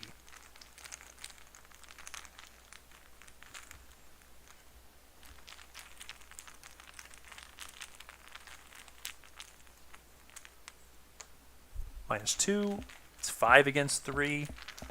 Still pretty good odds. It's kind of the same deal as before, where 5 against 3, -2s is quite a lot, but the skulls are also fails now off of this. -2. There we go. So the curse gets removed from the bag. That's nice. And we do not fail, and we get that last clue, and then Amanda draws a practice makes perfect, which is great to see for when an enemy pops out. Their hand size is probably not looking too great, is it? 1, 2, 3, 4, 5, 6, 7, 8, 9. Well, she's going to play the crack the case when that last clue is grabbed. She's going to put 2 onto Stella. Ooh. Let's think about that. Put 1 onto Stella and 2 onto herself. She wants to get that lab assistant out, I think. She needs a bigger hand size soon. And that is the end of Stella's turn. Okay, cool. That was a pretty successful turn, I think. So we ready up. Got that Remnants of Lake Camp all done. The only thing we need to do is find the sledge at it. Ready up. We draw a card to gain a resource for Amanda, which puts her 3, and she draws an Unexpected Courage, which is fine. Nothing from Dream Enhancing Serum. Trial by Fire for Stella, which is also fine, with the amount of clues that we're gathering. Get to 3 Doom on the agenda. And we look at encounter cards for Amanda. The Glacial Phantasm. At the end of the enemy, it's a 4/4/2. At the end of the enemy phase, if the Glacial Phantasm is ready, move it once towards the location with the most investigators. In player order, each investigator is location or connecting location shuffles the top card of the Tekelili deck into their deck without looking at it. Each investigator who cannot takes 1 horror, which is a 1 damage and 2 horror, or 1 horror enemy. Whiteout, attached to your location. Each investigator gets -1 to all skills at the end of the round. Discard whiteout. Ugh. Yuck. So we're going to want to kill him this turn. So we draw a card and then lose the studies. So we get a shortcut, which is a bit of a bummer. But we're going to attach a Vicious Blow under her so that she can deal 2 damage per swing, I think. Yeah. And then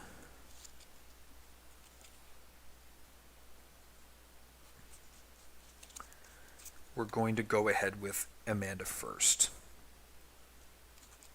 Yeah, we're going to go ahead with Amanda first. Okay. Oh, should the Overpower go under her instead of the Vicious Blow? No, I think dealing more damage per attack is a bit more important. That's what I think, and that's what I'm sticking with. But I think she is going to use Raould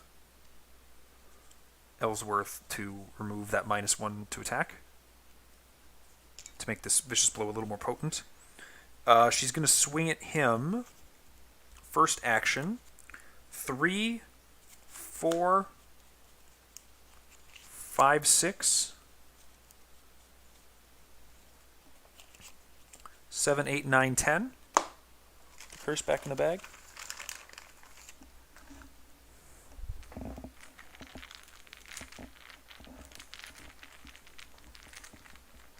Against 4.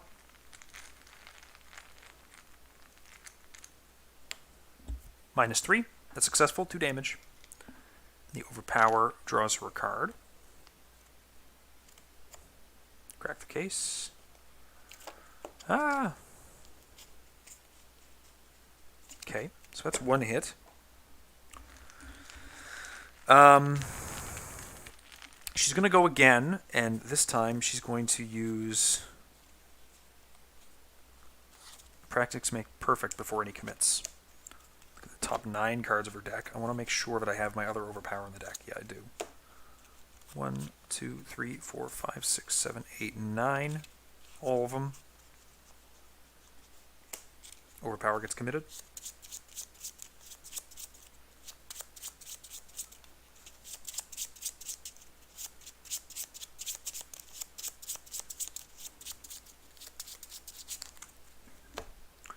And then she's going to commit another Promise of Power. Again, this time I guess it's 9 against 4, because we don't have the +1 from the Grizzly Totem.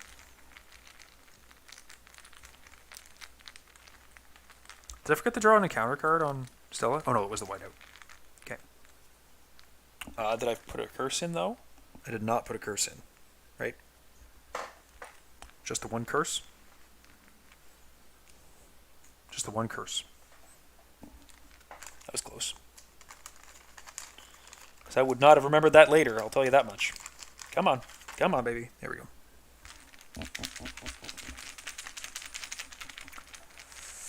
Let's do this. -1. Okay. Another overpower draw. The other practice makes perfect, so we don't not get much luck in the way of that. But that's okay. And then he's toast. We have one action left with her. Unfortunately, we're not passing that combat test for a while because we just used both of our overpowers. It is what it is. I also don't have enough clues to go open up one of these locations. But, fine. Right? It's fine. I'll spend 2 for a lab assistant, which will draw me 2 cards. A Vicious Blow, and a Shortcut. And Shortcut will trigger my Dream Enhancing Serums, draw a Medical Student, and an Unexpected Courage. So maybe I can pass that soon, just not right now. So I've got 2 Unexpected Courage, 2 Shortcuts. So 1, 2, 3, 4, 5, 6, 7, 8, 9. Yeah, 9 cards in hand. The lab assistant now, so we're good. That is Amanda.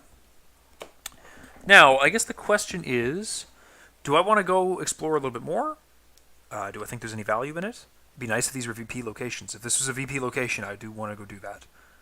Because I don't see any VP at all right now. So,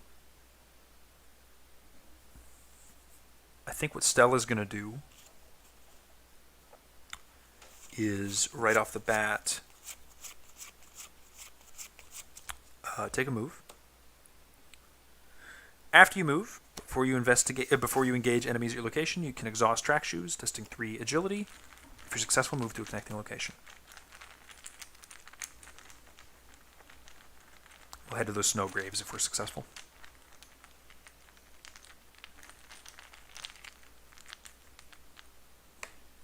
-2. Successful.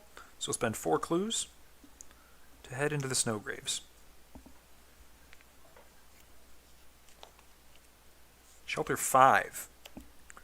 Got 4 clues on it. After you discover the last clue from Snow Graves, shuffle the top 3 cards of the Tekalili deck into your deck without looking at them. In the supplies recovered section of the campaign log, record green soapstone. Group limit once per campaign. Shelter 5. So this is probably where I want to camp. And I'd like to get this if I can. So that was 1. That's not our hand. There we go.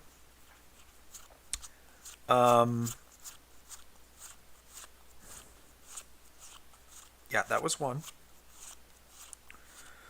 The question is, what do I want to do to get these last couple of clues off here? And I think that Stella's a little tapped out on getting clues off this location. She's used 1 resourceful, which could get one of these Look What I Founds back, but I might need to get Amanda over here to get these clues off.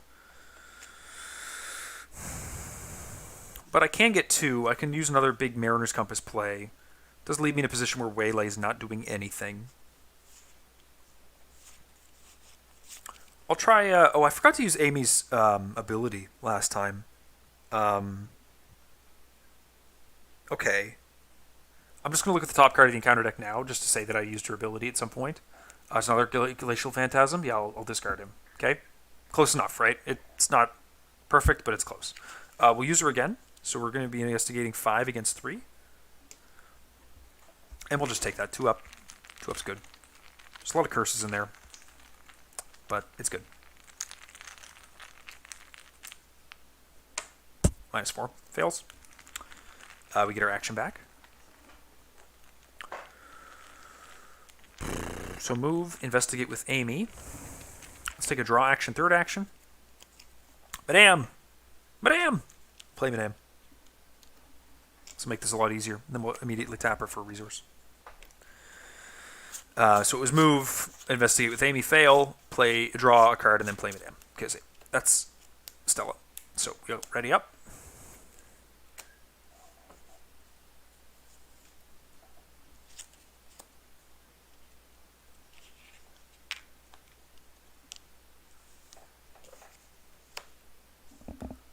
she on screen at all? Yeah, not really. A resource for Amanda and a card, which is a knife, so she does need to discard a bit. We're going to toss the medical student for now. And we're going to toss a 1, 2, 3, 4, 5, 6, 7, 8, 9, 10, 11. 1, 2, 3, 4, 5, 6, 7, 8, 9. Let's toss. I do need that magnifying glass to do some investigates, I think. So let's toss the Eureka. Oh, God. That sucks. Now let's toss the crack the case. We don't need a ton of money anymore, I don't think. It's just one icon. And then a resource and a card draw, which is the other Madame Labranche. Okay, great shuffling. Way to go, Brad. 4 out of 7 Doom, and we get, for Amanda, an Antarctic Wind. Attached to the nearest location without a copy. Investigators at the attached location cannot play cards or draw cards. Discard this at the end of the round. Whiteout, attached to your location, -1 for each. Oh, the whiteout over here also gets discarded. Man, these hazards are crazy. Man, there's so many of them. Alright, so -1 to all your stats. Bit of a bummer. Actually kind of painful to have over here. But that's okay. It's okay. It's okay. We're going to go ahead with Amanda first. The Vicious Blow leaves. She draws a card. It's Day of Reckoning. So, the Elder Sign is gone again. Yet again. Goodbye, sir. It's really annoying weakness for her to have. In the presence of Stella, at least. But she's going to bottom something. Let's make it the Eureka. May as well, right? Oh, she didn't have to discard. She had Lab Assistant. I don't even think she needed to discard the medical student because I counted 9 when I discarded that. Yep. Okay. It's fine. Okay, so she's going to play 2 shortcuts to go catch up with Stella. Boop, boop. -1 to all her stats. Bit of a bummer, but let's get these clues. Did I already use? I already used a deduction, so that's fine. We're going to, for 1 resource, play that magnifying glass. So we'll, for no action so far. So we'll investigate. We're at 1, 2, 3, 4 against -1, 3 against 3. We will. Do we have a? What is this? Okay, it's Lab Assistant. I could have like counted my cards, but like fuck it. I don't want to do that. So I'm 3 against 3.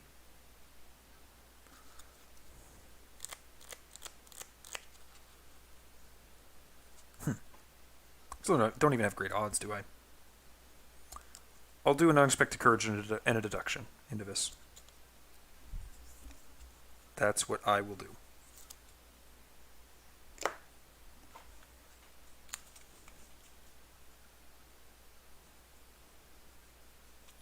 Stella's going to toss a keyring in for another +1. So 1, 2, 3, 4, 5, 6, 7, 8, 7 against 3. 7 against 3. 7 against 3 is fine. -1. That's 2 clues.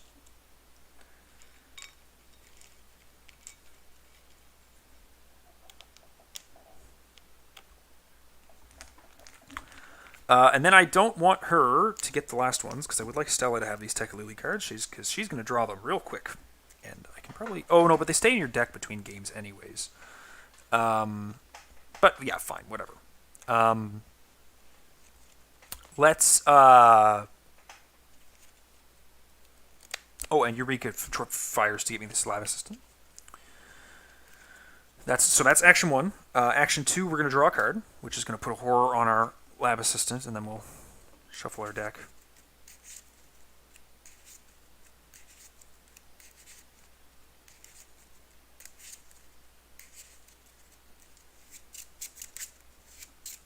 La-di-da.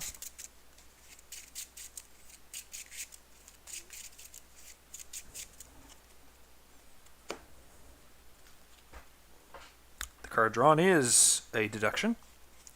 Oh, kind of wish I hadn't. Okay, well, whatever. And then I will... Oh, that's awkward.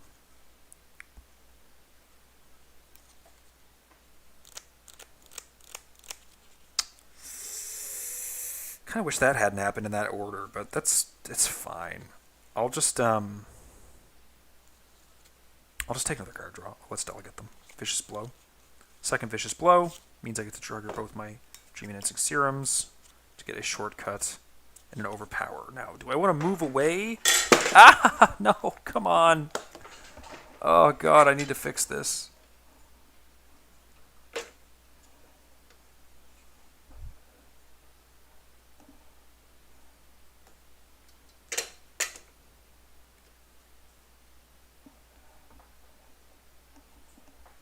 Yeah?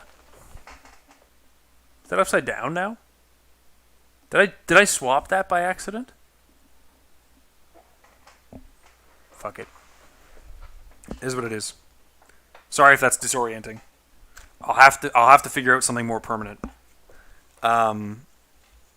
Anyways, my 2 draws. My question was, do I want to shortcut out of here? But no, I need to help Stella with this investigate, so that's fine. So that's Amanda's turn.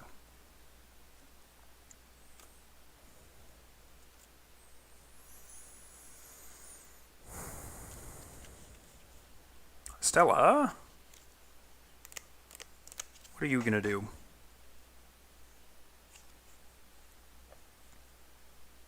Gotta do something. I think she's going to investigate with Amy Kensler. Base 5, which is brought down to 4. And then she's going to commit a Neither Rain Nor Snow to be at 7. And then Amanda will commit a deduction to be at 8 against 3. Yeah. 8 against 3.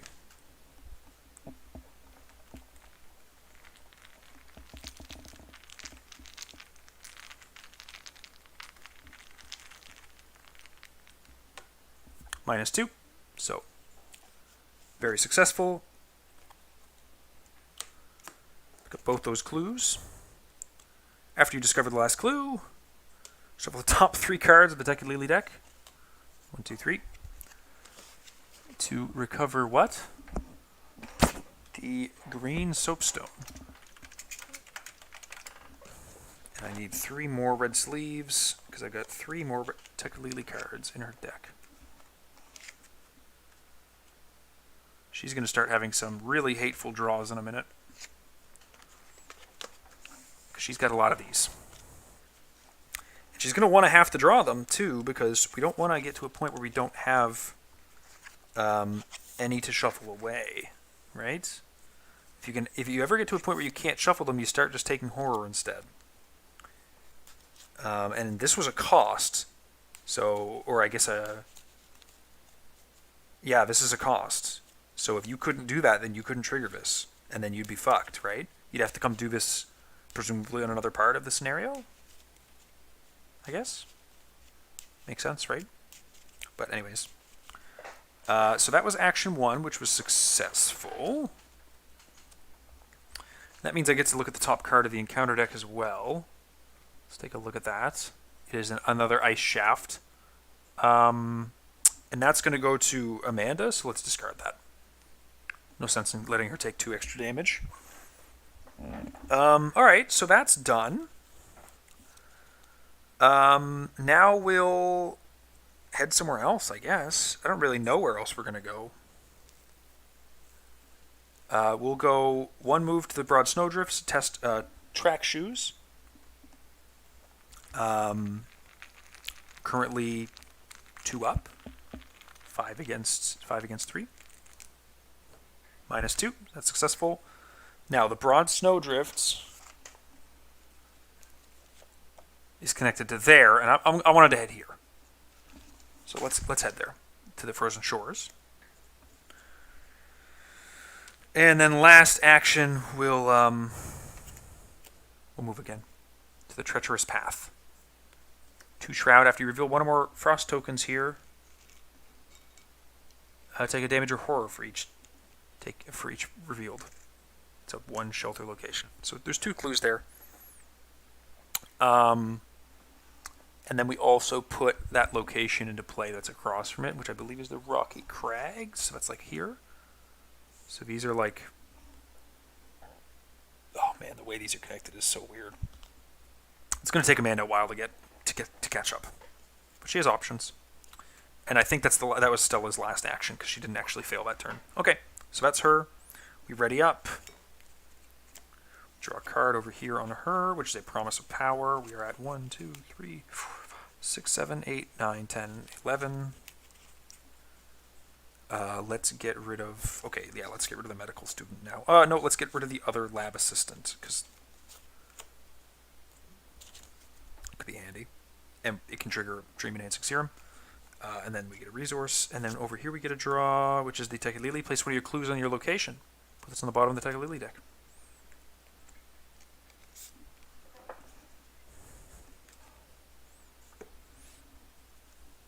And then a resource. Okay. 5 out of 7 Doom, and encounter cards. Skittering Nonsense. When you defeat this guy, shuffle the top card of the Tekalili deck into your deck without looking at it. And a Manifestation of Madness. When he attacks you, shuffle the top 2 cards of the Tekalili deck into your deck without looking at them. For each card you can't shuffle, he deals with damage and extra damage and horror. Okay. This whiteout got discarded. And this Antarctic Wind also got discarded. I don't know when those happened, but they've been gone for a little bit, I think. Okay. I'm going to go ahead and say that I want to go with... I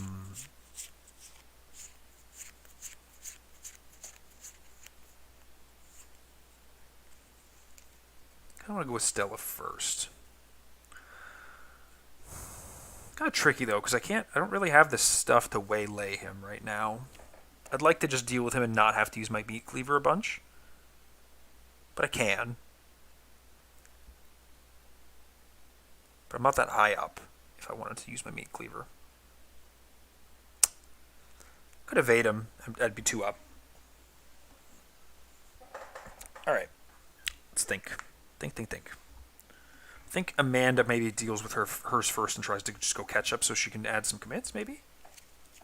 So, start of the investigator phase happens anyways. So the Eureka goes away and she draws a card, which is a deduction, which she's already used, so no Dream Enhancing Serum. Let's get...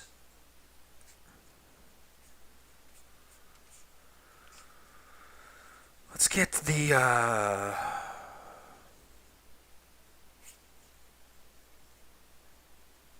Let's get the overpower behind her, underneath her, I guess. It's fine. Yeah. Yeah, we'll go with Amanda first. I think that she doesn't quite catch up with Stella, but maybe with the overpower it's possible. I'm not sure about that. So she's going to fight the skittering nonsense in front of her. She's going to...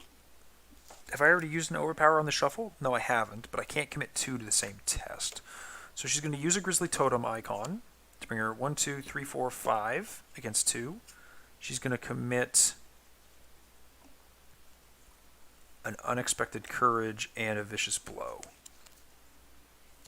1, 2, 3, 4, 5, 6, 7, 8 against 2. Really don't want to deal with all those curses. What are the Tekalili's looking like? Oh, yeah, here. I did just put this one underneath the deck.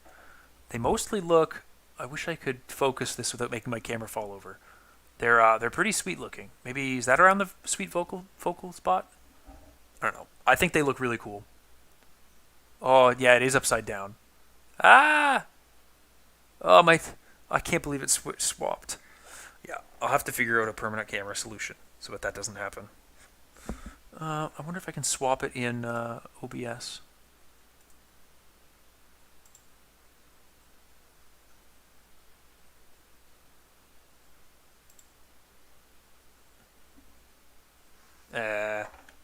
That didn't fix it. Is that how it was before? I don't remember. Let me look. Yeah, that's how it was before. Anyways, they look pretty sweet. I've got a couple in Stella's deck, and I'm about to put one into Amanda's deck when this test is over. So we're testing, what did I say it was again? Like 8 against 2? -1. So we draw a card from Overpower first. Perception. Where's my hand right now? Right there.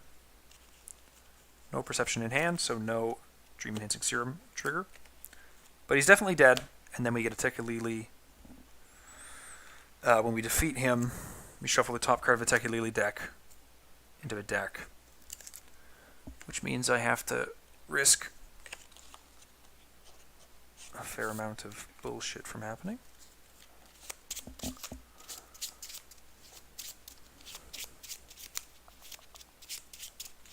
It's a long scenario. I think it was mostly the reading at the start. I feel like I didn't even get started on the scenario until nearly a half hour into the stream. Yeah.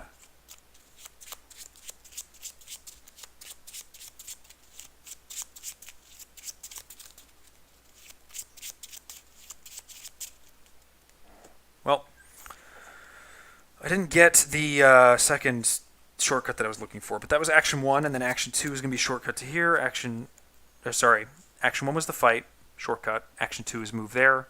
Action 3 is move there. So she's caught up with Stella to be able to help out as required. So that's Amanda.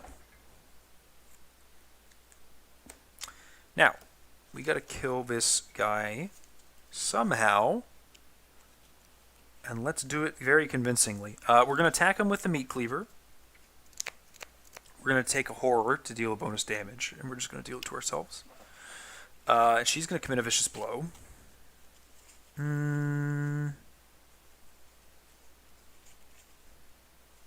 Yeah, she's going to commit a vicious blow. She's going to commit a vicious blow. And then we're going to... don't have a lot of options, actually. I wonder if I should have left that overpower underneath. Yeah, you know what? I think I should have put the vicious blow underneath Amanda and left the overpower to commit to this test and just taken... No, but then I wouldn't have necessarily made it in time. Maybe I should have kept the Grizzly Totem for this vicious blow. That's probably what I should have done. You know what? Let's play Trial by Fire. And then we'll use Mid-Ambler Branch to get a buck back. So we're base 5, 6, 7 against 3. Yeah. Action 1, 7 against 3.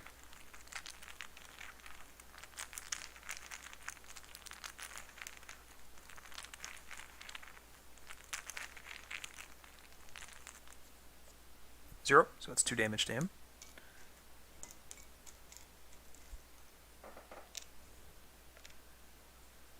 No, it's 3 damage to him. That kills him outright. I forgot about that.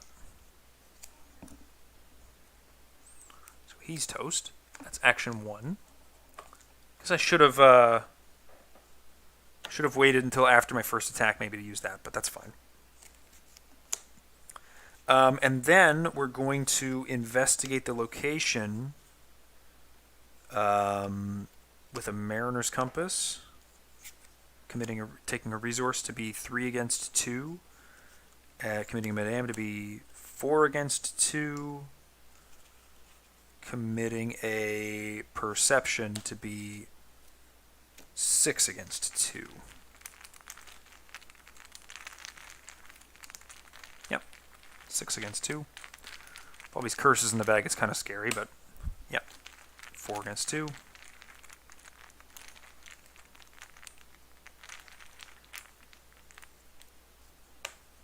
Nice. So 2 from Mariner's Compass and 1 from this. Curses out of the bag. Nice. Good to see that wasted. So that's all the clues off that location.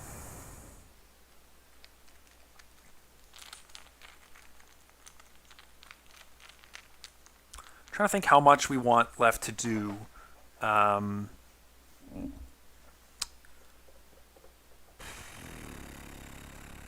I wouldn't mind getting another thing like found, right?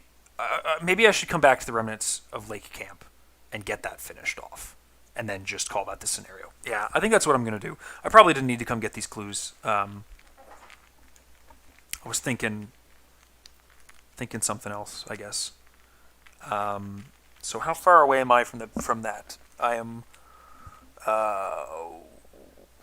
1, 2, 3 locations away. Yeah, you know what? Let's take a draw action. Dark Horse. Okay. So that's fight, investigate. Yeah. Did she get her perception draw? No, she did not. An overpower. Okay. That's the end of the turn, so we're all ready. Get a resource and a card for Amanda, which is a Promise of Power, which is going to trigger both my Dream Enhancing Serums for a Eureka and a Crack the Case. Already got a Crack the Case in hand. I should have played that for 2 resources. I played that for 2 resources. Fuck it. Both on Stella. She needs the money for Dark Horse. And she's not at hand size. And then Stella gets a card. Discard a card at random from your hand. Place Tekalili on the bottom of the Tekalili deck. She also gets a resource. It's probably going to be the Dark Horse I just drew that I want.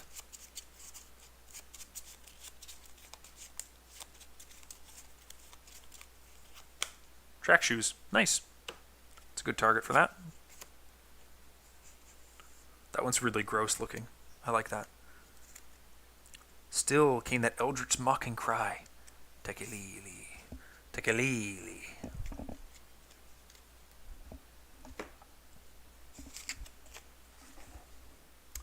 Okay, those are used. That's used. Okay, 6 out of 7 Doom. Counter card for Amanda. Antarctic Wind, attached to the nearest location without a copy of it. Investigators at the attached location can play cards or draw cards from their deck. Well, we're leaving here anyways, so not a big deal. And then Stella, Apeirophobia. Apeirophobia? Apeirophobia. I want to look what that is. I want to look at that right this minute. Apeirophobia. Excessive fear of infinity and the uncountable, causing discomfort and sometimes panic attacks from the thoughts of the infinite. Good art for it. Testing X. Horror where X is shelter location. So 3 against 1. Not too hard, actually. So we're not going to commit anything to that. -2, we succeed anyways. Okay. Pretty tame encounter phase. We're going to head back to the remnants of Lake Camp, I think. So, Amanda has to go first. She's going to put the Overpower away and draw a card. It's the Whispers from the Deep, which has to go under her. And she'll just take her turn first, I guess. There's no sense in not. She's going to move. No. Move. That's her. Yep. Move. That's her. And then Stella is going to move once, triggering track shoes. She's going to play Dark Horse first. Move once. So that's action 2. She moves.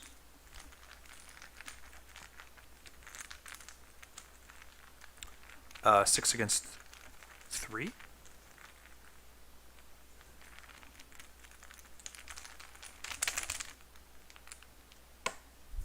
Zero. So move again, and then move one more time.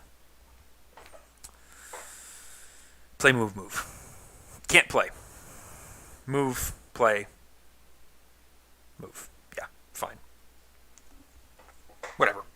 I'm nearing the end of the scenario, and I'm getting pretty tired, so I'm just gonna say that was fine, and I would have done it in a different order if I remembered. So this gets discarded at the end of the round. We ready up. Draw a card. Tekalili, if here's your turn, you lose an action. Otherwise, lose an action during your next turn. So we've only got 2 actions on Amanda next turn. We have to remember that. 2 actions. Let me, do I have something to track that with right now? Kind of. 2 actions. Okay. And a resource, and then a resource. We're going to trigger Madame, I guess, during the Hunter phase. So she'll have 1, and then she'll have another 1 and a card. Fight or flight. Okay. Not ideal, but fine. We ready up. All good. 7 Doom, and this Doom threshold advances. It dwells inside. These things, these manifestations, they're not beasts or even alien creatures like those Dyer and Danforth encountered in their last expedition. You're not even sure they are entities at all. They have no shape, consisting of an almost protoplasmic substance that seeps back into the ice when harmed, or whenever you escape their clutches. Given the persistence of these entities and the inclement, deadly conditions of the Antarctic, you know you won't survive the night without finding shelter. Just as you are pondering what your next move should be, the ice beneath you rumbles with tremendous force, letting out a terrifying groan. An earthquake? One of your party asks over the raucous noise. No, that's impossible, another replies. You share a dreadful glance. Could it be one of those things? Spawn the set-aside Terror of the Stars enemy at the revealed location with the highest shelter value. Well, I guess it's spawning on us.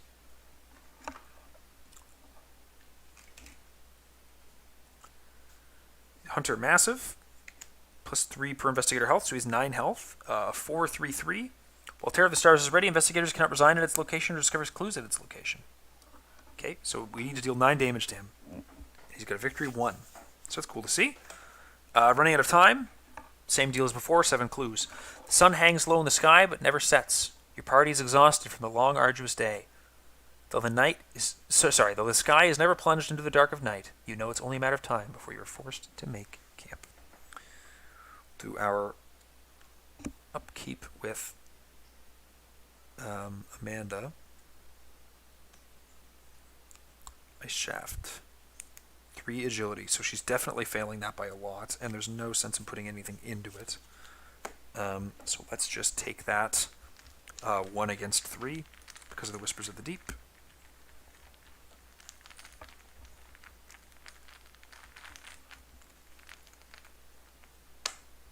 -1, so she takes 2 damage.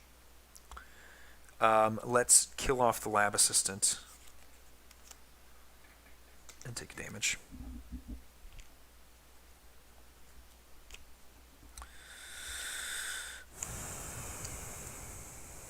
And then Stella gets an Ancient Evils, which puts a Doom out, which is actually fine, I think. I'm perfectly okay to see an Ancient Evils there. Okay, so we need to deal with him. He's going to be tricky. We can evade him first as Stella, and then wallop him for a while. And I think that that's probably what we're going to do. Yep. Excuse me. So, the other option is just using Fight or Flight off of Stella, which is tempting. Very tempting, which we're going to do. Fight or Flight on Stella. She gets +3 combat, +3 evade.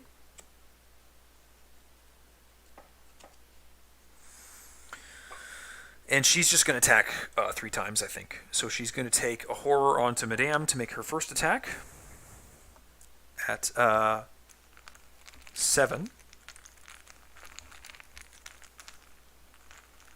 against 4.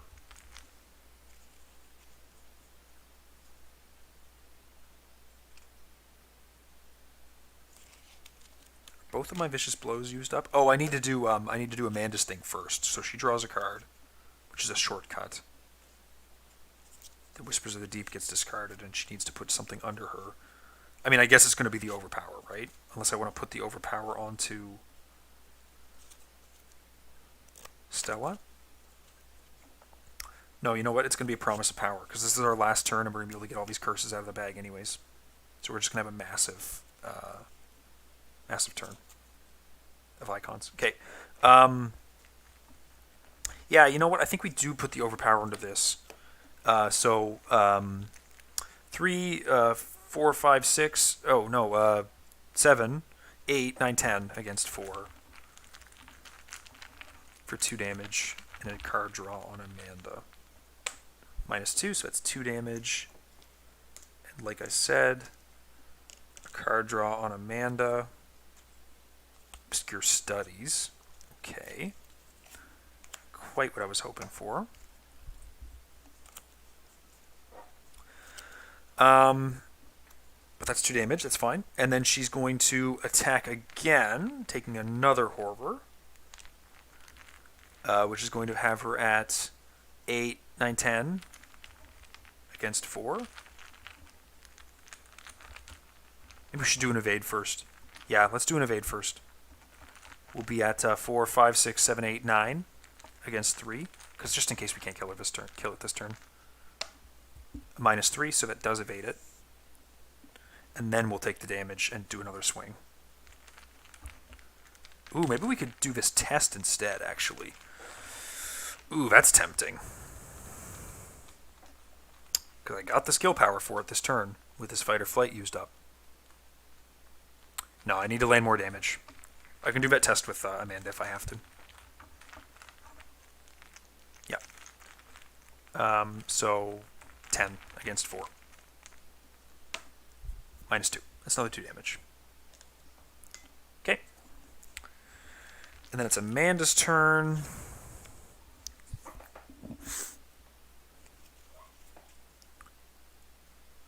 She's going to...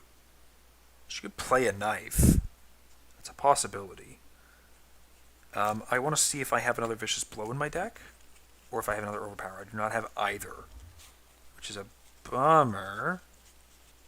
So all my stuff I could commit. I can't get these Dream Enhancing Serums triggered this turn, is what I was looking for.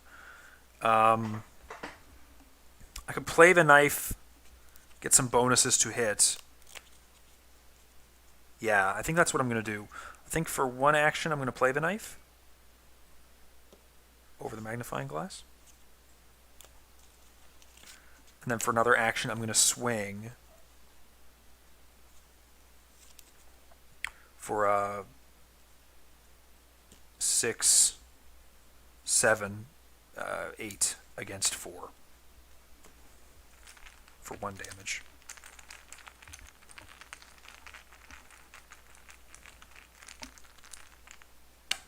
-2, so that's the damage.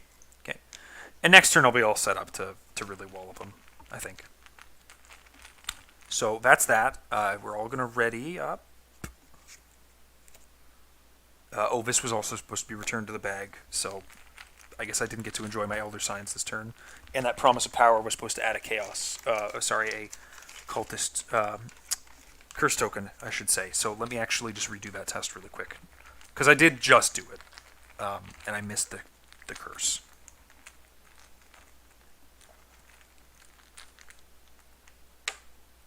-1. Okay, yeah, so we still hit. So no harm, no foul. Readied. We draw a card during upkeep for Amanda, which is a medical student, which I've got 1 of. So I will double Dream Enhancing for 2 more cards. Practice makes perfect and a Perception. Okay. It's fine. It's not incredible, but it's fine. We do have Raoul Ellsworth to help us out with some shit when we get into it in a minute. And then we get a resource and a card on Stella, which is Called by the Mists, which is just god-awful to get right now. But it is damage, which we don't have much on us right now, so not that big of a deal, I guess. 1 Doom. Encounter card for Amanda is going to be a Manifestation of Madness. That sucks. And then an encounter card for Stella is going to be another Ancient Evils, which places another Doom. So we're getting pretty tight there on that Doom clock. Investigation phase starts. She draws this last card. It's an Unexpected Courage. Let's just put that under her. That's good enough. Okay, so question is, how do we make sure that we get this guy killed? That's the question.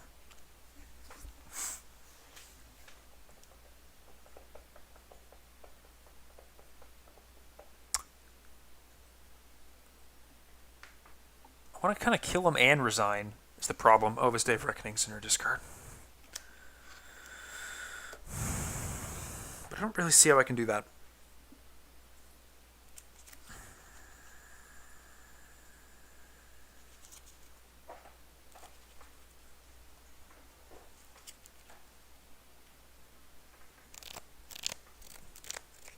Can I do enough damage to do that? So I think Stella would need to go first. She'd need to evade and then hit twice. And then Amanda would need to hit, right? 1, 2, 3, 4, 5, 6? Yeah, that's more than enough. But we'll have to see how that makes sense. Yeah, I think that's what we'll do. Yeah, that sounds fine. So we'll evade the terror. Oh no, that's not quite right. Because we'll only have 2 shots. Yeah, okay. No, I think it's okay. So Stella's going to try to evade first. She's at 4, 5, 6, 7 against 3.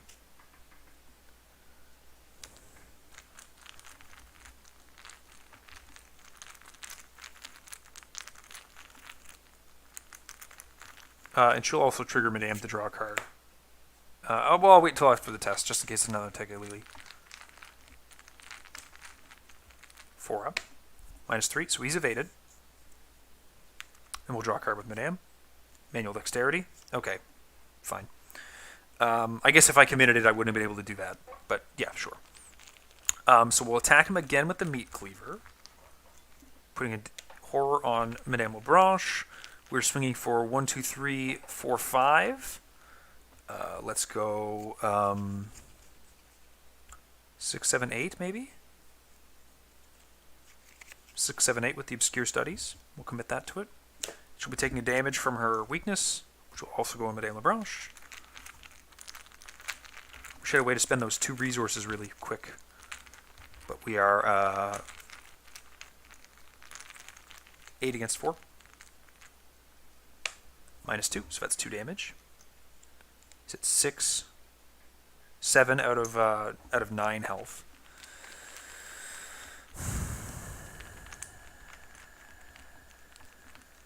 While he's ready, investigators cannot resign at its location or discover clues at its location.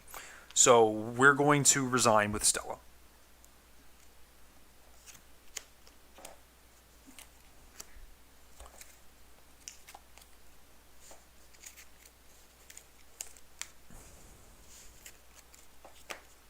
Okay, so there's Stella. She does still have 1, 2 Tekalilis, 3 Tekalilis in her deck. But that's Stella. Amy's alive with no damage on her. Do we drop these clues, I suppose? Right? Technically. But yeah. So, now I just need to hit him for 2 with Amanda. And if possible, do that. But I don't think I'm going to be able to pull that off. But we'll be starting there. Next scenario, I think, is how it works. Something like that. So we'll use the knife. 1, 2, 3, 4, 5, 6, 7, 8, 9, 10 against 4. Do I have any other icons? Do I have another way to draw or anything? Do I have any other icons for this? No, I don't. Could like evade that guy first with like a whole bunch of stuff. Might be an option. Oh no, but I don't get to draw out of it. Okay, so we're throwing the knife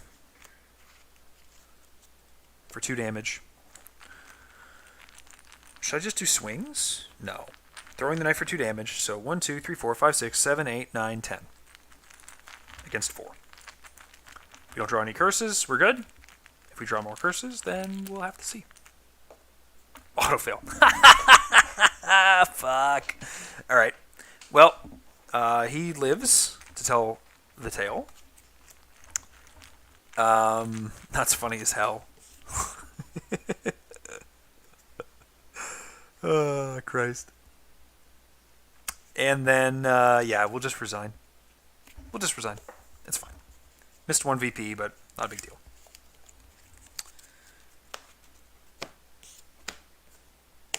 Okay. So that's the first scenario done. Wow, that was intense. Find somewhere to set up camp. If each undefeated investigator has resigned, advance. The higher the shelter value of the location they reside at, the better. Exhausted and terrified by your ordeal, you decide this is a good place as any to make camp for the night. Perhaps tomorrow you can salvage some kind of academic value out of this hellish journey, but for now, such things seem trivial. Survival is the only thing on your mind, R1.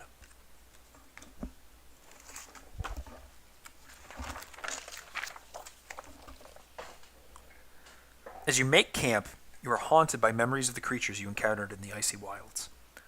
Such entities should not exist. Not even Dyer's report mentions anything of the kind. Grim silence settles over the expedition team as you set up shelter. No one speaks of what they saw in the frozen wilderness. No one speaks of the awful sounds those monsters made. You can only hope that this camp is secluded enough to avoid the attention of those things, whatever they may be. In your campaign log, write camp value, and next to it, record the name of the location the investigators resigned at. This location is referred to as the investigators' camp for the remainder of Ice and Death. So we are at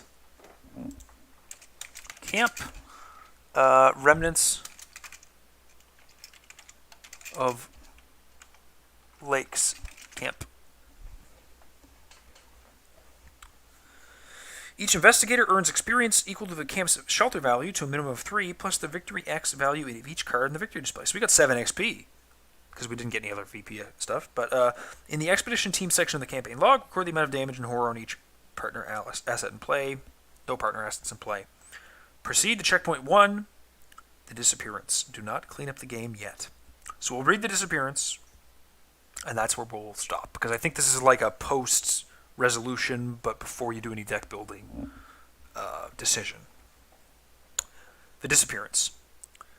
This is a checkpoint, so this is the point where you decide whether you're going to carry on or you're going to clean up and play again next time. Your sleep is anything but pleasant. The maddening cold bites at your flesh, and the ever-howling wind plays tricks on your mind, conjuring images of misshapen, inky forms bursting out of the ground and rending your party whole. Just as you are finally beginning to leave such horrid thoughts behind, your rest is shattered by a startled cry. You awaken to find your camp in shambles. Oh, I just kicked my stand for my camera, and I'm really happy that didn't fall again. You awaken to find your camp in shambles and several of your companions missing. To your dismay, footsteps lead away from the relative safety of your camp and into the frozen wilds beyond. Find and gather the story assets corresponding to the surviving members of the expedition team. So 1, 2, we've got rolled back in the list. We've got Dr. Amy Kensler back in the list. Shuffle them and randomly select a number of them equal to your camp's shelter value. Those characters are safe. We've got shelter of 7. So there must have been a shelter 8 somewhere. I wonder if the Crystalline Caverns or Barrier Camp would have been shelter, a higher shelter.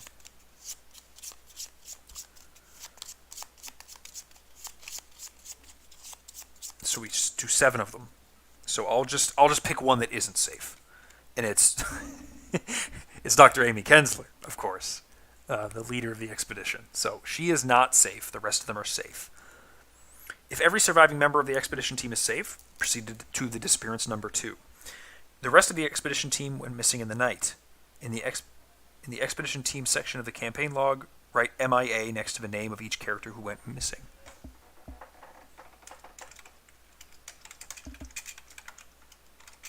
So Dr. Amy Kensler is missing. Oh, thank you, David. Sorry, I haven't looked over in a while, but thank you for pointing out that the clue drop is correct to do there. The investigators must decide. Choose one. They're on their own. You will skip the next part of the scenario, proceed to Disappearance 2, or go after the missing team members. You will play the next part of the scenario, skip to Disappearance 3 if you wish to do so immediately, or Disappearance 4 if you wish to make a break. Take a break and proceed the next time you play. So I'm going to do Disappearance 4 because I'm not going to play it right now. You've decided to go after your missing team members. In the Ice and Death section of the campaign log, under Locations Revealed, record each location you have revealed.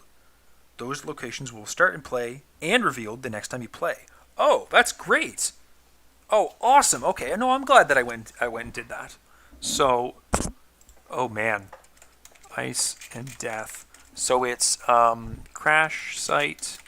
Okay, I'm gonna record this stuff off stream. I don't want to bore you guys with this, but clean up the game as normal. When you're ready to play again, begin at Ice and Death Part 2. So I've got 7 experience. Yeah, that was a pretty cool scenario. I'm happy with that. That's a cool scenario. Hope you guys enjoyed watching it. I think I had a couple more Doom there to play around with. I'm sure that there's a way I could have gotten this guy. And maybe I should have left Stella to get him. Kind of pushing it a little close, but I did want to wrap up because it's getting pretty late. So 7, I'm happy with 7. It's pretty good. I have some deck upgrades. I'm probably going to keep streaming these first 3 scenarios. I'll probably do 1 scenario a night this weekend. But I'm actually not going to stream the rest. I kind of just wanted to have everyone get an idea of what what you're getting yourself into when you pick this up. Not that I doubt many people are going to be picking it up because it's like highly anticipated and we're kind of waiting around for it.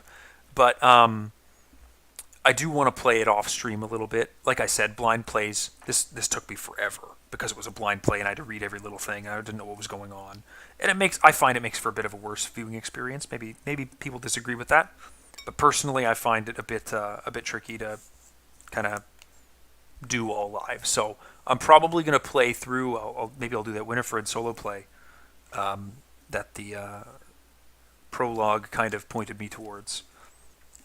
But anyways, thanks for watching. I really appreciate it. If you were live, if not, hope you enjoyed the scenario recorded. I know it's a lot slower than the stuff that I have been doing, where I've been editing them really tightly on TTS. If you watch my other games, you'll know that this is a pretty big departure from the editing style that I picked up. This is a lot more akin to how I was playing on Tabletop Simulator before, with like really long, protracted sequences of me fucking around. So hopefully it's a little, not so long that you can't, or not so overly long that you can't stomach it. Curious to see what differences they do with 8 scenarios in one box. Well, from what I understand, and if you were here at the start, you might not have been, David. It's kind of 10, I think. Because I think so it's 1, 2, 3 Ice and Death, Forbidden Peaks, City of the Elder Things, and 2 of Heart of Madness, right? So that's 1, 2, 3, 4, 5, 6, 7. But then there's Fatal Mirage, which isn't connected in the scenario list. If you'll see there, down at the bottom, and there's 3 attempts at that. So I think it's more like a 7 scenario campaign with a 3 of like a weird thing that can happen. Maybe that's kind of the feeling I get. Based on that. But I really like this scenario. It was cool. I anticipate that I'll just be basically playing it again, but with a different act and agenda, which is also cool because I didn't get to explore everything. It's a pretty big map. There's a lot of clues to get. Hell, there was a 3 per investigator location. So if you ever wanted to play with Pilfer, now's the time. Built-in side mission. Yeah, I think that might be what it is. It's either a built-in side mission, or maybe it's like you're doing so good, so here's something to beat you down, or maybe you're doing so poorly, so here's something to help you catch back up. Who knows, right? Or it could just be like, with all this stuff, I'm recovering these supplies. Who knows what that's going to lead to, right? It's probably going to be whether or not I make it back to camp safely, to the main camp safely, right? Because we landed in the wreckage, but now it's like there was an established 2-week base camp somewhere in the Antarctic that we flew away from. So presumably we're going to go back and then regroup or something like that. I expect. Maybe I'm wrong, but I think that might be a bit of a wasted opportunity with all that setup if we don't. But anyways, I'm going to cut it there. Thanks very much for watching. I really appreciate it, and I'll see you next time. Ciao.